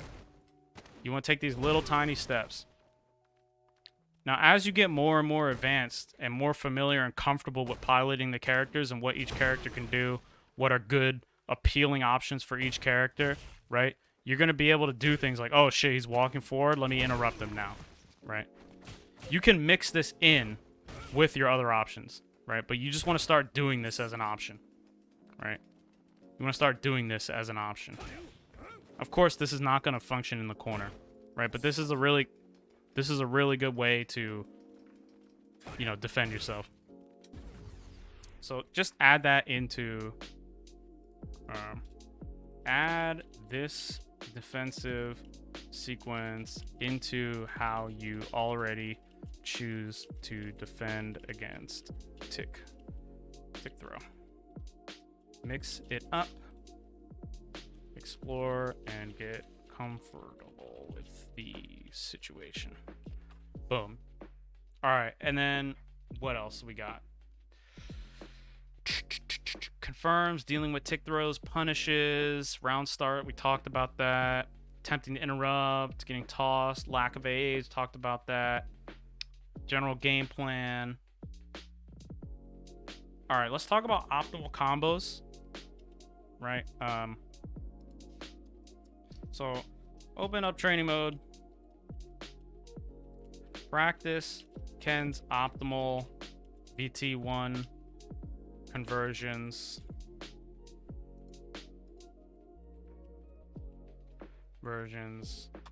Practice Ken's optimal no bar corner combos. So, all right, there's two combos that you just weren't doing, right? And the first combo is you'd hit fireball, activate. Now, this is a good activation sequence, but the issue here is you would do this, which is missing out on some damage, right? You can do this. So here you do fireball, hold forward, and then crouch hard punch. You want to make sure you're close.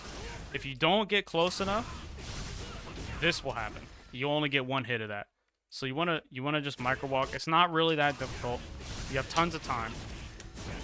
This is the combo you want. EX fireball, micro walk, heavy uppercut. Right? And then the second thing you want is, if you're in VT1, you want to run LDP EX. If you're in the corner, you get run LDP heavy. You always want to make sure that, if at all possible, you get the double uppercut combo. Right? You want to do these. Of course, you know. Those are the two things you were kind of missing. Another thing is you were pressing light punch to interrupt sometimes, but your confirm off of it wasn't there. When you hit LP, you just boom boom, confirm the second hit, hit short, DP. These are pretty much the three combos you want to practice. Practice Ken's confirms from crouch, light punch, crouch, light punch. So I'm gonna list out these combos. I'm just gonna open up the Ken guide. We're going straight to combos. We want this corner combo as well. No bar corner combos. Optimal no bar corner combos. Here's the corner combo I was talking about that you were doing this. Right? This is the combo you were doing. You want to be doing this. 271 compared to 264. Just take some practice. Just got to make it lizard brain. You know what I mean? You want your lizard brain to just do this combo without thinking about it. This is the one you want to go for. So I'm just going to write down these combos. So this is corner combo. VT1 EX confirm. Let's get that one. Where's the VT1 optimal activations? Where's no bar, one bar?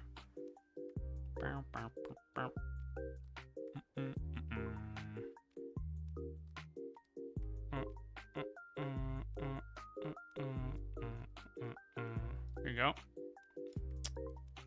Let's see. Let's jump in. A-frames. Any of these are good.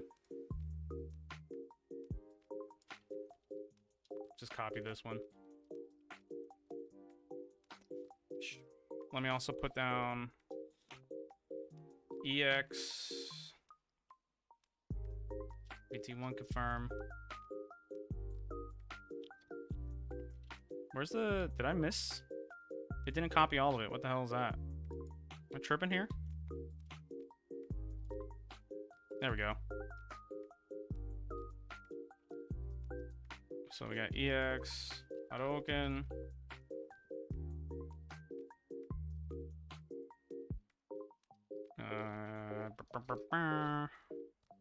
EX Hadouken, XX VT1, walk forward, crouch hard punch, XX LK Tatsu, Link H DP.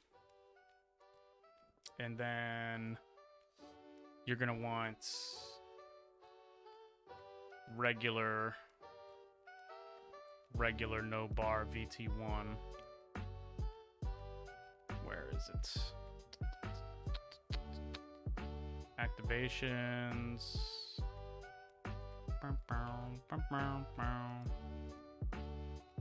Optimal VT1 combos. Yeah, here we go. Let's just put this down. So these are the combos to practice. These are the combos to practice. And then we want light punch, confirm. Crouch light punch, flank, crouch light punch, stand light kick, XX HDP. Boom. All right. So that's a lot. That's a lot. Not too much. Try not to go over it too much. Pick out literally everything. I mean, of course you could pick out literally everything if you wanted, but this is a starting point, right? Some of the main stuff just seems like gameplay is a little bit disorganized, doing unsafe stuff, right? You can still, if you still want to be like hard to predict, you want to be aggressive, you want them to be on the back foot, you can still do that. You just want to try to make sure that you're thinking your options through, right? If I do X, is it gonna set me up for Y? If I do X and it doesn't work, what happens, right? That's the kind of thing you want to think about. So you want to construct a general game plan, right? You want to find ways to defend against tick throw, and then you just want to practice some of your optimal confirms here, right? You're already doing combos, it's just the wrong combos, right? I think that's it. So what I'll do here is I'm gonna take this document and I'm gonna upload it to the Discord server. I'll at you, of course. And then this VOD, probably not today, but maybe tomorrow or maybe even later, I don't know. I'm gonna cut it, put it on YouTube, and then I'll send you the video. So if you ever want to look like, the fuck did that guy say about me? Let me see this shit. You could look it up and be like, he was totally wrong. So in the future, you'll have the video and the document. I gotta save this as file, save as desktop. Boom. Okay, so this is a Ken versus Ryu. Now there's some stuff to be said about V-Trigger 2, but we don't need to worry about that right now. Let's just stick with V-Trigger 1. Let's not try to get too ridiculous here. V-Trigger 2 is like actually really hard to use and can kind of get you into some hot water, so I wouldn't even worry about it until you know what I mean. You'll know when you want when you want the big suck. You know what I'm saying? You'll know. Anyway, yeah, I know it was a little bit disorganized, but this is it. I'm gonna upload this now. So let's go to Discord. All right, we got a replay review here, and then I gotta put on the document. So we're going to the desktop. This is boom. This is the right one. I got like 5. Yeah, here we go. So then I at little bro. Boom. Replay coming. VOD coming. Forthwith. So now I want to ask Soda Bro, do you have any specific questions? Right? Like any specific questions that we can try to like work out together? Because even though the replay was just randomly chosen, well, I mean, one of the reasons why I always say is like, you want to watch all of your replays in like a big chunk is because you want to look for that general stuff. Because like, all right, so we can watch that replay and we can say like, oh, okay, versus Ryu, it's generally a little bit more optimal to pick V-Trigger 2 because the fireball is a really important point of contention. And if you can dissuade him or take away his fireball, you can really start to control the neutral game, right? We can say shit like that. That's matchup specific. But it's a little bit more important to notice, like, oh shit, he jumped at me 9 times and I didn't anti-air him. That's a big pattern. That's not just about Ryu. That's about Ken, Kage, Kami, Sagat, right? Like all. So we want to. That's why I always say like, we just want to look for general patterns. What I'm leading into is there's a lot more we can pick out, but we want to look for the general stuff because if we find that big common pattern, it's gonna level us up the fastest, right? Also, I want to say, even though it sounds like I'm like, this is the way things are, and there's no other way. That's not really true. I want to be really careful not to be like, this is the way you should play. I just want to help you, you know, put it all together and be able to play the way you want and pick the strategies you want to pick, because pretty much everything is a valid strategy, no matter how much people get salty about it. And we're watching the replays together, right? So like there's probably obviously a lot of shit I missed. I might have even said something that was wrong. You know what I mean? But like we're watching it together, learning together. This is, I don't know. I've lost my train of thought. There was something going on. Yeah. But yeah, if you have like any specific questions, like anything, any situations, or now is the time. Now is the time. We can go over those real quick. If not, I'm gonna close out the stream. Also, I want to apologize to anybody who survived this long. I don't know why I'm coughing so much. Sorry if I coughed in the microphone. It was loud, and I want to apologize for my internet provider because they fucking suck. I mean, my internet provider is great. I would never say anything bad about my internet provider. They're the best.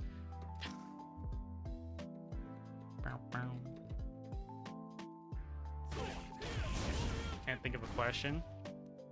All right, well, if you have, like, I don't know, if you look at the document or you have anything later, just throw it up in the Discord and we'll all talk about it. Everybody in there is, like, pretty chill. So we're all willing to, like, work together and talk about stuff. And the Ken Discord, if you're not in the Ken Discord, I can shoot you a link for that too. The Ken Discord has a critique channel. So if you want like more opinions about the replay, I can assist you or not I mean I can't speak. If you want more opinions about the replay or you just have questions about like Ken in general, the Ken Discord is actually a really great place too, with a bunch of cool people in there. So also, ironically, the Ken players are the most, like, pretendest, big brainest of all the Street Fighter. I'm in a lot of Street Fighter Discords, and the Ken Discord is probably top 3. That's a link to the Ken Discord. Everybody in there is really chill. If you have any questions at any time, people are super cool. And if people aren't cool, don't worry. I can delete the Ken Discord at any time. They live in fear. No, they actually don't. But I definitely do threaten to delete the Discord all the time. If I watch a Ken player while out on a stream, I fucking take a picture of me getting ready to delete the Discord.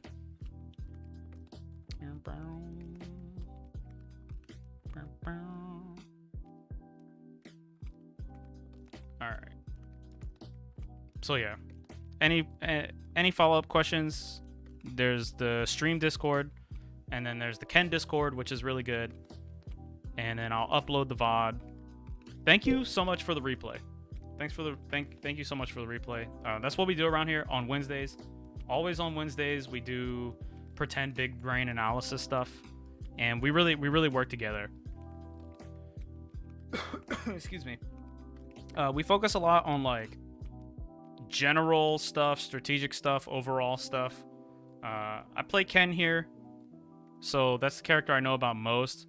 But any character we can talk about and we can go on it. So if you're down for like big brain stuff, Wednesdays 1 p.m.